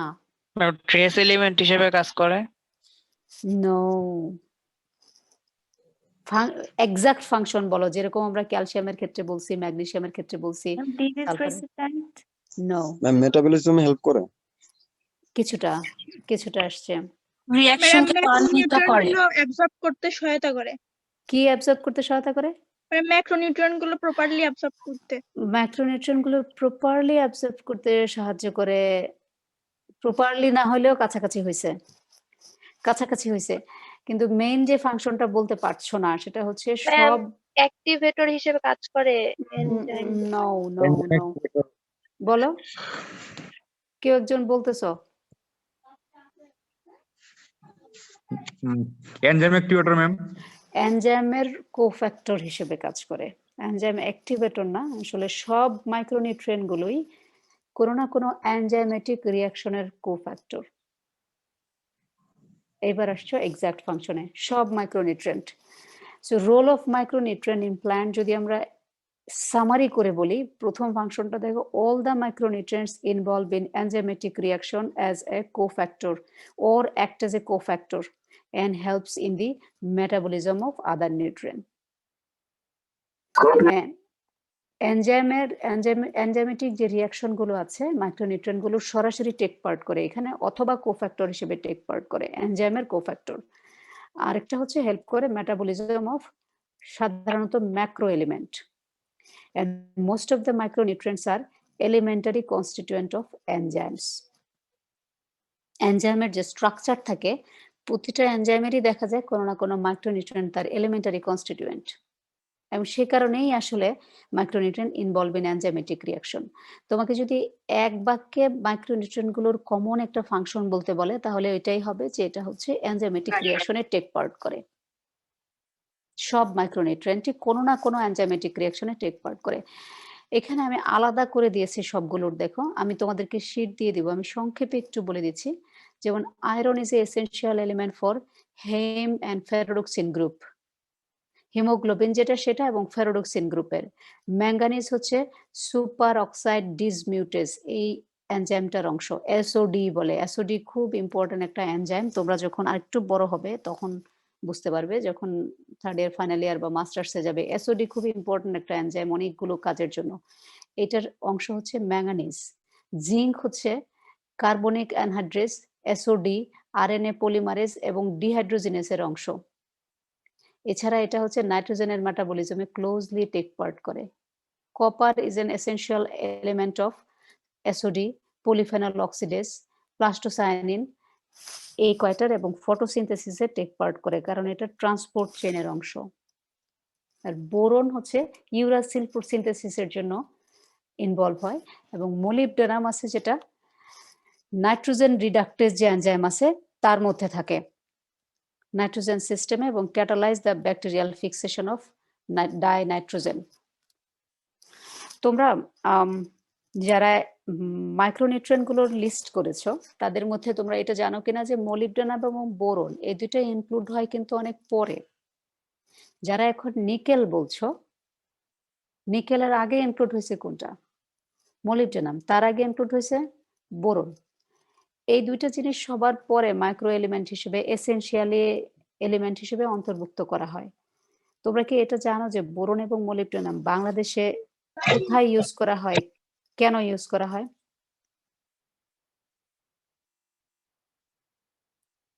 এনি আইডিয়া যে বাংলাদেশের সয়েলে বা বাংলাদেশের ক্রপে আমরা মোলিবডেনাম কোথায় ইউজ করি, বোরন কোথায় ইউজ করি?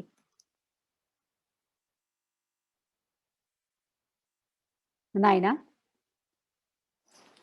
মোলিবডেনাম আমরা কমনলি ইউজ করি লিগিউম জাতীয় ক্রপে। লিগিউম জাতীয় ক্রপ যেখানে নাইট্রোজেন ফিক্সিং ব্যাকটেরিয়া কাজ করে, সেখানে আসলে ক্যাটালিস্ট হিসেবে মোলিবডেনাম কাজ করে। লিগিউম জাতীয় ক্রপ যেখানে আছে সেখানে মোলিবডেনামের ঘাটতি দেখা যায় এবং আমরা মোলিবডেনাম সাপ্লাই করি। আর বোরনের ঘাটতি দেখা যায় রাইসে। উত্তরবঙ্গে আমাদের দেশে প্রথম বোরন ডেফিসিয়েন্সি দেখা যায়, এবং সেখানে বোরন সাপ্লিমেন্ট হিসেবে দেয়া হয় প্রথমবার বাংলাদেশে, এবং সেখানেই আমরা প্রথম বোরনকে এসেনশিয়াল এলিমেন্ট হিসেবে আমাদের দেশে ইউজ করি, স্টার্ট করি রাইসে বোরন। মাইক্রোনিউট্রিয়েন্ট ফার্টিলাইজার গুলো নর্মালি আমরা কি করি, স্ট্রেট মাইক্রোনিউট্রিয়েন্ট ফার্টিলাইজার হিসেবে প্রডিউস করা হয়, অথবা মিক্স অফ মাইক্রোনিউট্রিয়েন্ট আকারে প্রডিউস করা হয়। লিকুইড মাইক্রোনিউট্রিয়েন্ট আকারে বোতলে পাওয়া যায় মাইক্রোনিউট্রিয়েন্টস নামে। সবগুলো মাইক্রোনিউট্রিয়েন্টস দেওয়া লিকুইড, আবার সবগুলো মাইক্রোনিউট্রিয়েন্ট দেওয়া সলিডও পাওয়া যায় পাউডার ফর্মে, যেটাকে পানির সাথে মিক্স করে ফোলিয়ার স্প্রে করা হয় অথবা জমিতেও দেওয়া হয়, বেজাল ডোজ অথবা ফোলিয়ার অ্যাপ্লিকেশন। মাইক্রোনিউট্রিয়েন্ট আমরা প্রেফার করি ফোলিয়ার অ্যাপ্লিকেশনে, কারণ হচ্ছে খুব অল্প পরিমাণে লাগে তো প্ল্যান্টের সাথে, প্ল্যান্টের সরাসরি অ্যাবজর্ব করতে পারে। প্ল্যান্টস আপটেক কিভাবে করে? আয়নিক ফর্মে অথবা মেটাল চিলেট আকারে। আর কোন কোন আয়ন যেমন মোলিবডেনাম এবং boron taken up in the form of মোলিবডেট or borate. যে কোনো ফর্মে প্ল্যান্ট টেক আপ করতে পারে মোলিবডেট ion or borate ion. Normally ionic ফর্মে অথবা চিলেট ফর্মেও প্ল্যান্ট আপটেক করে। হ্যাঁ, মাইক্রোনিউট্রিয়েন্ট ফার্টিলাইজার কি কি ইউজ করি আমরা? Zinc sulphate heptahydrate, boric acid, borax. বাংলাদেশে বোরাক্সটা বোরিক অ্যাসিডের চেয়ে বেশি ইউজ করা হয়। অ্যামোনিয়াম মোলিবডেট টেট্রাহাইড্রেট, এটাও ইউজ করা হয়। Ferrous sulphate, manganous sulphate, copper sulphate, এই হচ্ছে মোটামুটি কমনলি ইউজ করা। বাংলাদেশে সবচেয়ে বেশি যে কটা ইউজ করা হয় সেগুলো হচ্ছে জিঙ্ক সালফেট, বোরাক্স। এই দুইটা সবচেয়ে বেশি ইউজ করা হয়।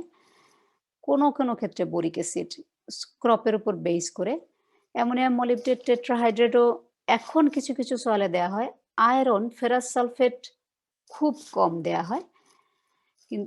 আর manganous sulphate copper sulphate specifically net house crop বা যেগুলো ইন্টেন্সিভ ক্রপ ইন্টেন্সিফাইং এ কোনো কোনো ক্ষেত্রে এগুলো দেওয়া হয়, নর্মাল জমিতে দেওয়া হয় না।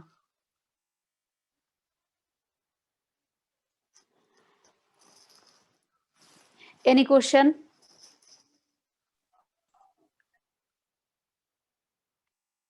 আমি কিন্তু এই জায়গাটা একটু ফাস্টার গিয়েছি, যদি বুঝতে না পারো কোনো কোশ্চেন। আমি এই শীটটা তোমাদের দিয়ে দিব, তো এই ফাংশনের ইয়েটা আমি দিয়ে দিব, কাজে তোমরা যেন ইন ডিটেলস ফাংশনটা পড়ে নিতে পারো এই জন্য।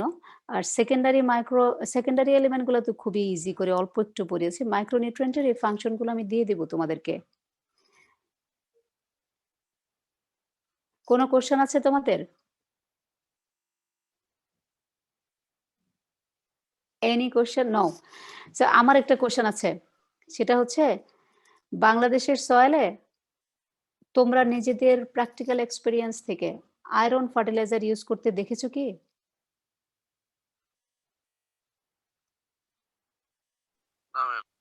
না দেখো ম্যাম। না? কেন দেখো নাই?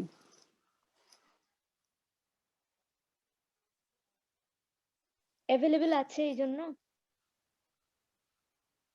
বাংলাদেশের মাটিতে আয়রনের ডেফিসিয়েন্সি আছে কিনা জানো? আয়রনের স্ট্যাটাসটা আমাদের আমাদের আমাদের দেশের সয়েলে আয়রনের স্ট্যাটাসটা আসলে কি অবস্থায় আছে বলো তো তোমরা, দেখি তোমাদের আইডিয়া কি? ম্যাম বেশি আছে মনে হয়। বেশি আছে মনে হয়। ওয়াটার যে দেওয়া হয় ওই ওয়াটারে হচ্ছে আর্সেনিক মানে আয়রন থাকে। আর্সেনিকটা তো চলে আসে। মোস্ট অফ দ্য কেসেস আমরা যে ওয়াটারগুলো ডিপ টিউবওয়েল ওয়াটার বা টিউবওয়েল ওয়াটার খাই, সেখানে কিন্তু আয়রন থাকে। খেয়াল করেছো কি তোমরা? Most of the cases iron হচ্ছে আমাদের প্রচুর পরিমাণে ওয়াটারের সাথেই আসে। আমাদের soil iron sufficient soil, iron আমাদের ঘাটতি নেই, একেবারেই ঘাটতি নেই। তারপরেও কোনো কোনো ক্ষেত্রে যদি ইন্টেন্সিফাইড ক্রপ হয় বা এরকম কোনো ক্রপ হয় যেটা আমরা টবেই করতেছি, সয়েলের সাথে সম্পর্কিত না, বা বেজ ম্যাটেরিয়াল হিসেবে সয়েল ইউজ করছি না, অন্য কিছু সডাস্ট বা পাথর বা এরকম কিছুর উপর গ্রো করতেছি, ইন দ্যাট কেস আমরা মাইক্রোনিউট্রিয়েন্ট হিসেবে আয়রনকেও দিতে হয়। বলো।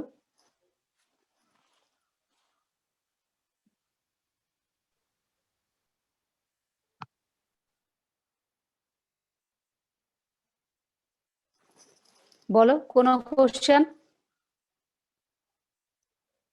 নো? না ম্যাম। ওকে, তাহলে এই টপিকসটা আমরা মোটামুটি বুঝতে পারছি, তাই তো? জি ম্যাম।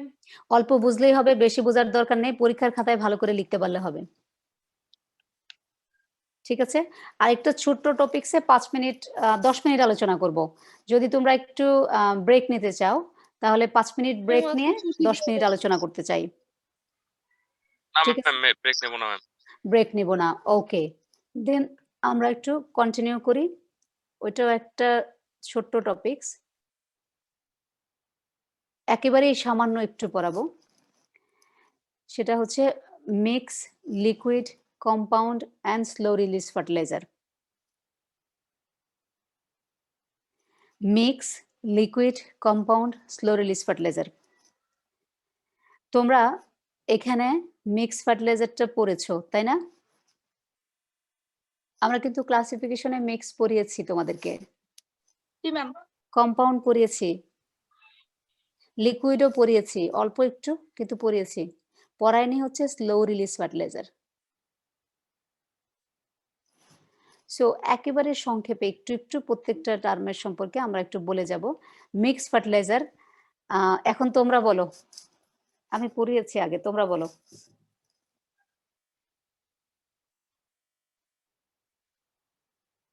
ম্যাম কেমিক্যালি বন্ডেড হবে না এই ফার্টিলাইজার গুলা, তো দুইয়ের বেশি, একের বেশি আর কি হচ্ছে। একের বেশি আর কি হচ্ছে বলো। ম্যাম 2 থেকে 3, 3 এর বেশি মেজর এর নিউট্রিয়েন্ট থাকবে থাকবে আর ম্যাডাম ওরা হচ্ছে একের ফিজিক্যাল বেশি মিক্সচার থাকবে।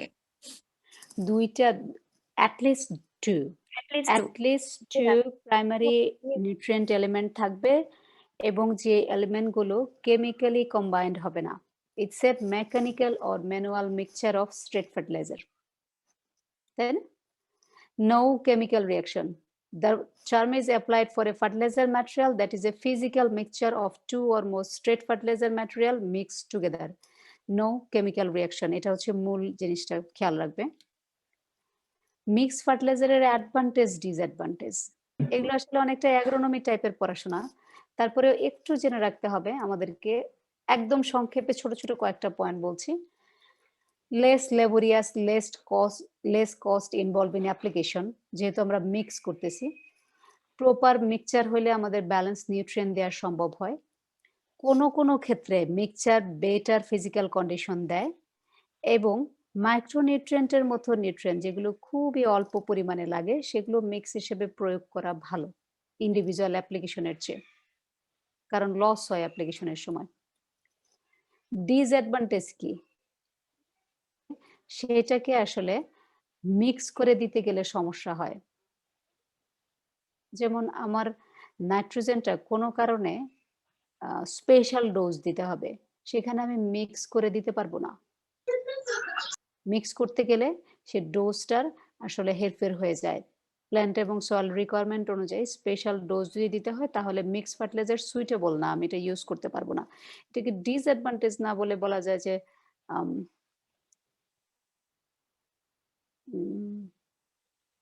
ইউটিলিটি না, ঠিক ডিসঅ্যাডভান্টেজ বলা যায় না। এটা হচ্ছে মিক্স ফার্টিলাইজার কোন ক্ষেত্রে ইউজেবল না। কম্পাউন্ড ফার্টিলাইজার, একজন বলো what is compound fertiliser? Ma'am 2 এর বেশি নিউট্রিয়েন্ট থাকবে এবং এরা কেমিক্যালি দুইয়ের বন্ডেড বেশি হবে। নিউট্রিয়েন্ট থাকবে না, দুইয়ের বেশি মেজর নিউট্রিয়েন্ট, এটা বলতেছো না? Primary nutrient. 2 এর বেশি প্রাইমারি নিউট্রিয়েন্ট থাকবে এবং হচ্ছে এরা কেমিক্যালি বন্ডেড হবে। কেমিক্যালি বন্ডেড হবে। The term is applied for fertilizer material manufactured by chemical reaction and contains 2 or more of the 3 main elements NPK. বুঝতে পারছি এখন? NPK তিনটা যে আমরা প্রাইমারি নিউট্রিয়েন্ট এলিমেন্টের ফার্টিলাইজার বলছি তার মধ্যে অ্যাটলিস্ট 2টা থাকবে এবং কেমিক্যাল রিঅ্যাকশনে বন্ডিং হবে। ডেফিনেটলি এটা অবটেন বাই কেমিক্যালি অথবা ব্লেন্ডিং করে অথবা দুইটাই করে, কেমিক্যাল রিঅ্যাকশন করে মিক্স করে তারপরে।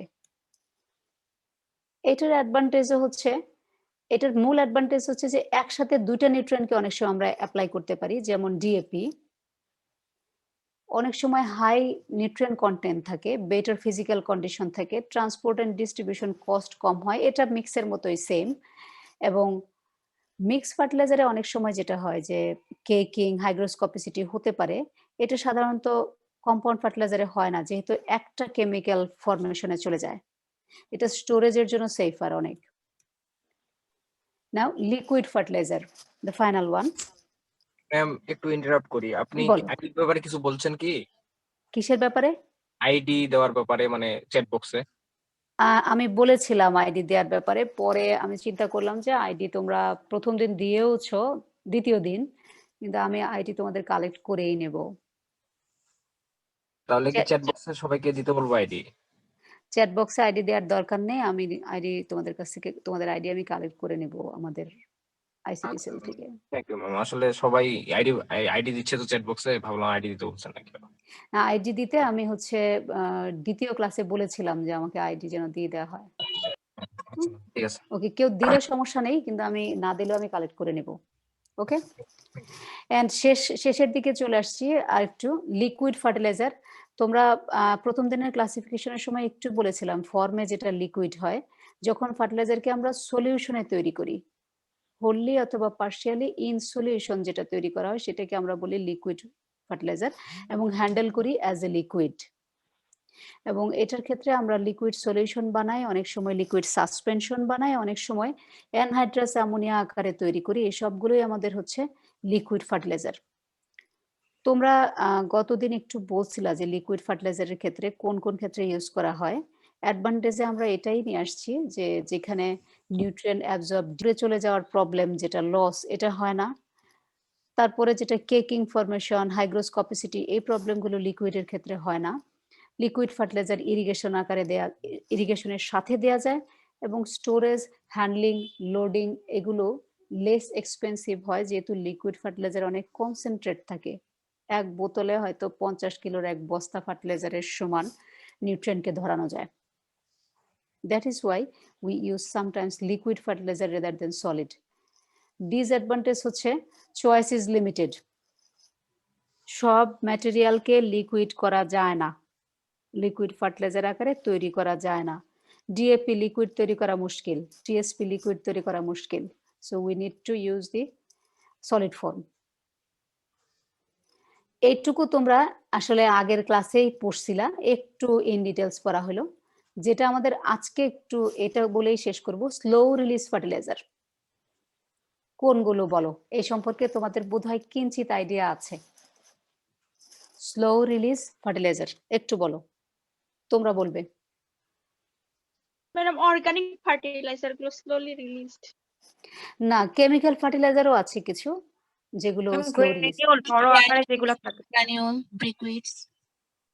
ইউরিয়া সুপার গ্রানিউল ব্রিকুইড এক্সাম্পল হলো। স্লো রিলিজ ফার্টিলাইজার আমরা কোনগুলাকে বলি একটু ডিফাইন করতে পারবা? ম্যাম নিউট্রিয়েন্ট গুলো স্লোলি রিলিজ হয় কিছুটা সময় নিয়ে। কিছুটা সময় নিয়ে রিলিজ হয়। ওকে, আমরা সাধারণত যে ফার্টিলাইজারগুলো আমরা যখন ইউজুয়ালি সয়েলে দেই, আমরা আসলে এমনভাবে ফার্টিলাইজারকে প্রডিউস করা হয় যে এটা হচ্ছে হাইলি ওয়াটার সলিবল হবে এবং সয়েলে খুব দ্রুত মিশে যাবে। কিছু কিছু ফার্টিলাইজার ম্যাটেরিয়াল আছে যে ফার্টিলাইজারগুলো এই প্রপার্টিজের জন্যই আমরা এটা চাই, এটা আমাদের ডিজায়ারেবল যে সয়েলে দ্রুত মিশবে এবং প্ল্যান্টের মধ্যে দ্রুত নিউট্রিয়েন্ট দিবে। কিন্তু এই দ্রুত করতে গিয়ে অনেক সময় দেখা যায় কিছু কিছু ফার্টিলাইজার স্পেশালি ইউরিয়া লস হয়ে যায় প্রচুর। সো এই লসটা ঠেকানোর জন্য আমরা অনেক সময় করি স্লো রিলিজ ফার্টিলাইজার করি। আবার আরেকটা টার্ম আছে কন্ট্রোল রিলিজ ফার্টিলাইজার, এরকম ধরনের ফার্টিলাইজার তৈরি করি আমরা। স্লো রিলিজ ফার্টিলাইজার গুলোর কাজ হচ্ছে যে সে অতি দ্রুত জমির সাথে মিশবে না, কিছুটা সময় নেবে এবং এই জন্য আমরা কিছু টেকনিক ইউজ করি, যেমন ইউরিয়াকে বড় করে দেওয়া, ইউরিয়া সুপার গ্রানিউল অথবা ইউরিয়া ব্রিকুইড, এটা বড় করে দেওয়া ইউরিয়াকে যাতে সেটা ডিজলভ হয়ে মাটিতে মিশতে অনেক সময় নেয়।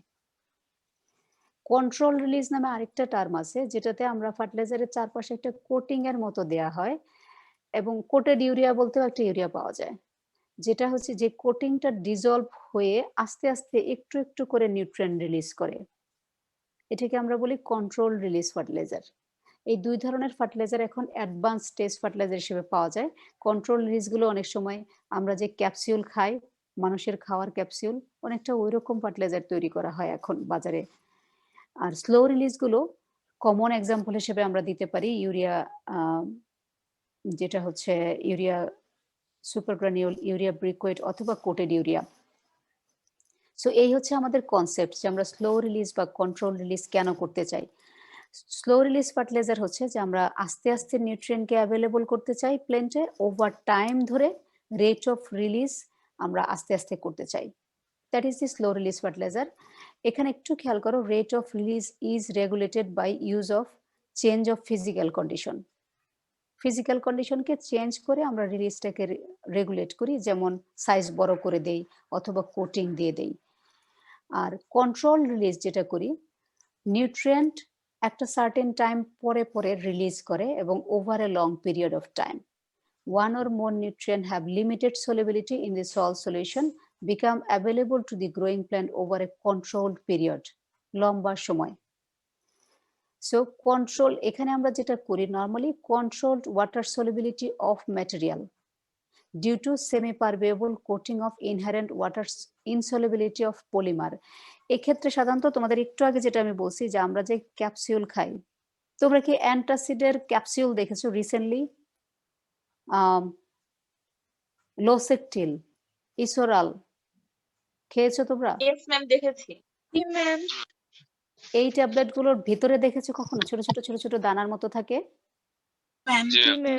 বাইরে একটা কোটিং থাকে দেখেছো? এই কোটিংটা হচ্ছে এক ধরনের পলিমার, বাইরে পলিমারের কোটিং দেওয়া হয়, আমাদের পেটে গিয়ে সেটা কিন্তু ডিজলভ হয়ে যায়। এবং আস্তে করে নিউট্রিয়েন্টটাকে মানে এর ভিতরে যে কন্টেন্টটা থাকে সেটাকে রিলিজ করে। এই সেম প্রসিডিওরে কিছু কন্ট্রোল রিলিজ ফার্টিলাইজার তৈরি করা হয়, যেটা হচ্ছে বাইরে যে সেমি পারমেবল কোটিং দেওয়া হয় সেটা পুরোপুরি ওয়াটার সলিবল না, মানে সেমি ওয়াটার সলিবল অথবা ইনসলিবল, এবং পলিমারটা আস্তে আস্তে একটু একটু করে সলিবিলিটি হয় এবং একটু একটু করে নিউট্রিয়েন্ট রিলিজ করে। এই ধরনের কিছু ফার্টিলাইজার ইদানিং তৈরি করা হয় এবং হাইড্রোলাইসিস বা পানি দিয়ে দ্রুত ভেঙে যাওয়ার কাজটাও খুব স্লো করে। এই হচ্ছে মূল। ট্যাবলেট আর ক্যাপসুলের মধ্যে পার্থক্য কি? ট্যাবলেট আর ক্যাপসুলের মধ্যে পার্থক্য কি?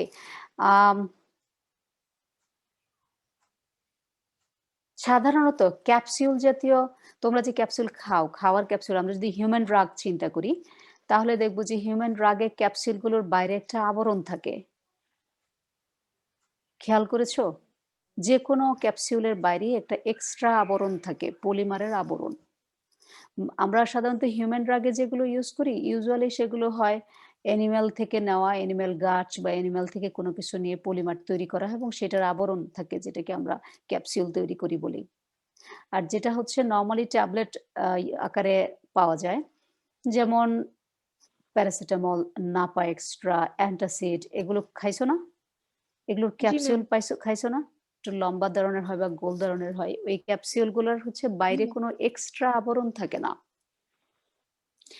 মেইন যে ইনগ্রেডিয়েন্ট থাকে, আমরা বলি অ্যাক্টিভ ইনগ্রেডিয়েন্ট ওষুধের, তার সাথে ইনার্ট ম্যাটেরিয়ালটা ক্যাপসুল ট্যাবলেট তৈরি করা হয়। ওই ট্যাবলেটটা সরাসরি তোমার পেটে গেলে ডিজলভ হয়ে যায়। যেমন ধরো ইউরিয়া সুপারগ্রানিউল। ইউরিয়া সুপারগ্রানিউলটা তৈরি করা হয়, ওটা নাইট্রোজেন ছাড়াও তো এর মধ্যে কিছু ম্যাটেরিয়াল থাকে না, ওভারঅলি হচ্ছে সেটা ইউরিয়া সুপারগ্রানিউল। এর মধ্যে আলাদা কোনো কোটিং নেই, তুমি জমিতে দিলা, এটা স্লো রিলিজ কারণ এটা বড়। পার্থক্য তো এটুকুই, বড় আর ছোট প্রিলের সাথে। এটা জমিতে দিলে আস্তে আস্তে করে নিউট্রিয়েন্ট রিলিজ হবে কারণ সয়েলে মিশবে আস্তে আস্তে। বা কোটেড ইউরিয়া যখন হবে, তুমি যখন কোনো ক্যাপসুল তৈরি করবা যেটা কোটিং দিবা আলাদা, এটা হচ্ছে ওই ট্যাবলেটের সাথে ক্যাপসুলের পার্থক্য। কোটিং দেয়া হলে তখন হচ্ছে এটা ওই কোটিংটা সরাসরি ডিজলভ হয়ে যায় না পানিতে, অতি দ্রুত ডিজলভ হয়ে যায় না, এটা টাইম নিয়ে আস্তে আস্তে নিউট্রিয়েন্ট রিলিজ করে। হিউম্যান ড্রাগের ক্ষেত্রেও তাই, ফার্টিলাইজারের ক্ষেত্রেও তাই। একেবারে এক্স্যাক্টলি হুবহু হিউম্যান ড্রাগের মতো ইদানিং সফিস্টিকেটেড কিছু ফার্টিলাইজার তৈরি করা হয় স্লোলি নিউট্রিয়েন্ট রিলিজ করার জন্য, অথবা আমরা কন্ট্রোললি নিউট্রিয়েন্ট রিলিজ করার জন্য। দুইটা কারণেই ইউজ করা হয়। এবং এই দুইটা ফার্টিলাইজারের অনেক স্যারের খুব পছন্দের কোশ্চেন, নট মি, যে স্লো রিলিজের সাথে কন্ট্রোল রিলিজের তুলনা করা। আমি সাধারণত এই তুলনামূলক প্রশ্ন খুব পছন্দ করি না, কারণ এই দুইটা টার্ম আমি তোমাদের শুধু বুঝাই দিচ্ছি যে এই দুইটা term very close. Slow release fertiliser SRF বলে, control release fertiliser CRF, both হচ্ছে নিউট্রিয়েন্ট সাপ্লাই করে গ্রাজুয়ালি, আস্তে আস্তে, over a period of time.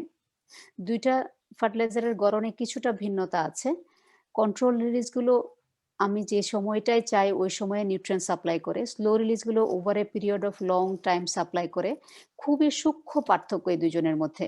তবে পার্থক্যটা হয় বিভিন্ন আকারে, কি যে টেকনোলজিতে তাদেরকে প্রডিউস করা হয় সেই টেকনোলজিতে পার্থক্য হয়। রিলিজ মেকানিজম সেম থাকে না, অনেক সময় লংজিভিটি সেম থাকে না, এবং রিলিজ নিউট্রিয়েন্ট যে রিলিজ করবে সেটা কতগুলো ফ্যাক্টর দ্বারা নিয়ন্ত্রিত হয় সেটা সেম থাকে না। এই হচ্ছে এদের মধ্যে পার্থক্য। এদের মধ্যে পার্থক্যগুলো কোনো স্যার যেহেতু পছন্দ করে, ইন ডিটেলস পার্থক্য আমি আরো 2-3 লাইন তোমাদেরকে যখন শিট দিব লিখে দিব, যে আসলে কোন জায়গায় টেকনোলজিতে ডিফার করে, কোন জায়গায় রিলিজ মেকানিজমে ডিফার করে, লংজিভিটি কতদিন থাকে স্লো রিলিজের, কতদিন কন্ট্রোল রিলিজের, এবং রিলিজ কন্ট্রোলিং ফ্যাক্টর এই দুইটার ক্ষেত্রে কি কি আমি একটু লিখে দিব যখন আমি শিটটা দেব, এর মধ্যে আরেকটু ইনপুট ইনক্লুড করে দেব, ঠিক আছে? যদি কোনো স্যারের এটা পছন্দ হয় কোশ্চেন হতে, আমার খুব একটা পছন্দের কোশ্চেন না যে slow release versus control release fertiliser. আমি চাই তোমরা কনসেপ্ট দুইটা ভালো করে বোঝো, এবং তোমরা যখন এগ্রিকালচারিস্ট হবে তোমরা ফার্মারদেরকে বুঝাইতে পারো। দ্যাটস মাই ওপিনিয়ন, সবার ওপিনিয়ন এক না। এই হচ্ছে শেষ টপিকস। এখন বলো যে এইটা একটু সুপার ফাস্ট গেছি, তোমরা কিছুটা বুঝতে পারছো কিনা বা কোনো ধরনের কনফিউশন কোয়ারিজ আছে কিনা? প্রিভিয়াস ক্লাসে যখন করেছিলাম তখন মিক্সড ফার্টিলাইজারের আরেকটা নাম বলছিলেন compound fertiliser. That means ma'am সেখানে হচ্ছে যে একের অধিক নো নো নো জি ম্যাম, এই জায়গাটা একটু কনফিউশন আছে যে কমপ্লেক্স ফার্টিলাইজার আর কম্পাউন্ড ফার্টিলাইজার মানে আসলে এই জায়গাতে একটু কন্ট্রাডিকশন আছে ম্যাম। আছে। ও আছে আছে আছে মিক্স ফার্টিলাইজারের সাথে আছে, ঠিকই আছে, তুমি ঠিকই ধরছো। সেটা হচ্ছে আমরা যেটা বলছিলাম শুরুতে, যেটা বলছিলাম আমি এখানেও সেটা বলছি, যেটা লেখার সাথে মিলতেছে না, সেটা হচ্ছে মিক্স ফার্টিলাইজার যেটা আমরা বলছি সেটা হচ্ছে আমরা বলছি নো কেমিক্যাল রিয়াকশন, এবং এটার আরেকটা নাম বলছিলাম আমরা কম্পাউন্ড ফার্টিলাইজার, আর হচ্ছে এই নামটা হবে কমপ্লেক্স ফার্টিলাইজার।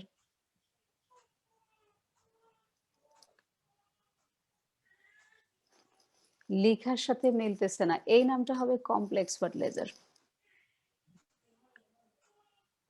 এখন ঠিক আছে? জি ম্যাম। এখন বুঝতে পারছো? মিক্সড আর কম্পাউন্ডটা তো সেম, তাই না? Mix fertiliser and compound fertiliser is the same. তুমি ঠিকই বলছো, আমরা বলছি তাই, কিন্তু লিখার এখানে। এখন ঠিক আছে, আমরা লিখছি, যেটা বলছি সেটা লিখি নাই, ঠিক আছে এখন? এখন ক্লিয়ার। জি ম্যাম। মিক্সের সাথে compound fertiliser the same, no chemical reaction. আর কমপ্লেক্স হচ্ছে যেটা আমরা বলি কেমিক্যাল রিয়াকশন, যেমন ডিএপি বলি বা অ্যামোনিয়াম ফসফেট বলি। ডিসক্রিপশনটা সেভাবেই গিয়েছে, কিন্তু তোমাদের যেটা হয়েছে যে টার্মিনোলজি এখানে ভুল লেখা হয়েছিল।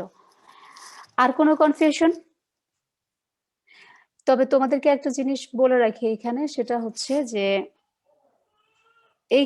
এই আইডিয়াটা, মিক্স, কম্পাউন্ড এবং কমপ্লেক্স ফার্টিলাইজারের আইডিয়াটা অনেক, যদি কেউ বই না পড়ে ইন্টারনেট পড়ে থাকো শুধু, তাহলে এই কনফিউশন কিন্তু আছে অনেক জায়গায়। তো তোমাদের যেটা একেবারে ক্লিয়ার আইডিয়া রাখতে হবে, এখন যে বলছো I am very happy on you যে তোমার আইডিয়াটা ক্লিয়ার। এই আইডিয়াটা অনেক জায়গাতেই ক্লিয়ার ভাবে পাবে না, বই পড়লে পাওয়া যায় ক্লিয়ার আইডিয়াটা, যে মিক্স যেটা সেটাই হচ্ছে আমাদের কম্পাউন্ড ফার্টিলাইজার, আর কমপ্লেক্স যেটা সেটা হচ্ছে যেটার মধ্যে কেমিক্যাল রিয়াকশন হয়।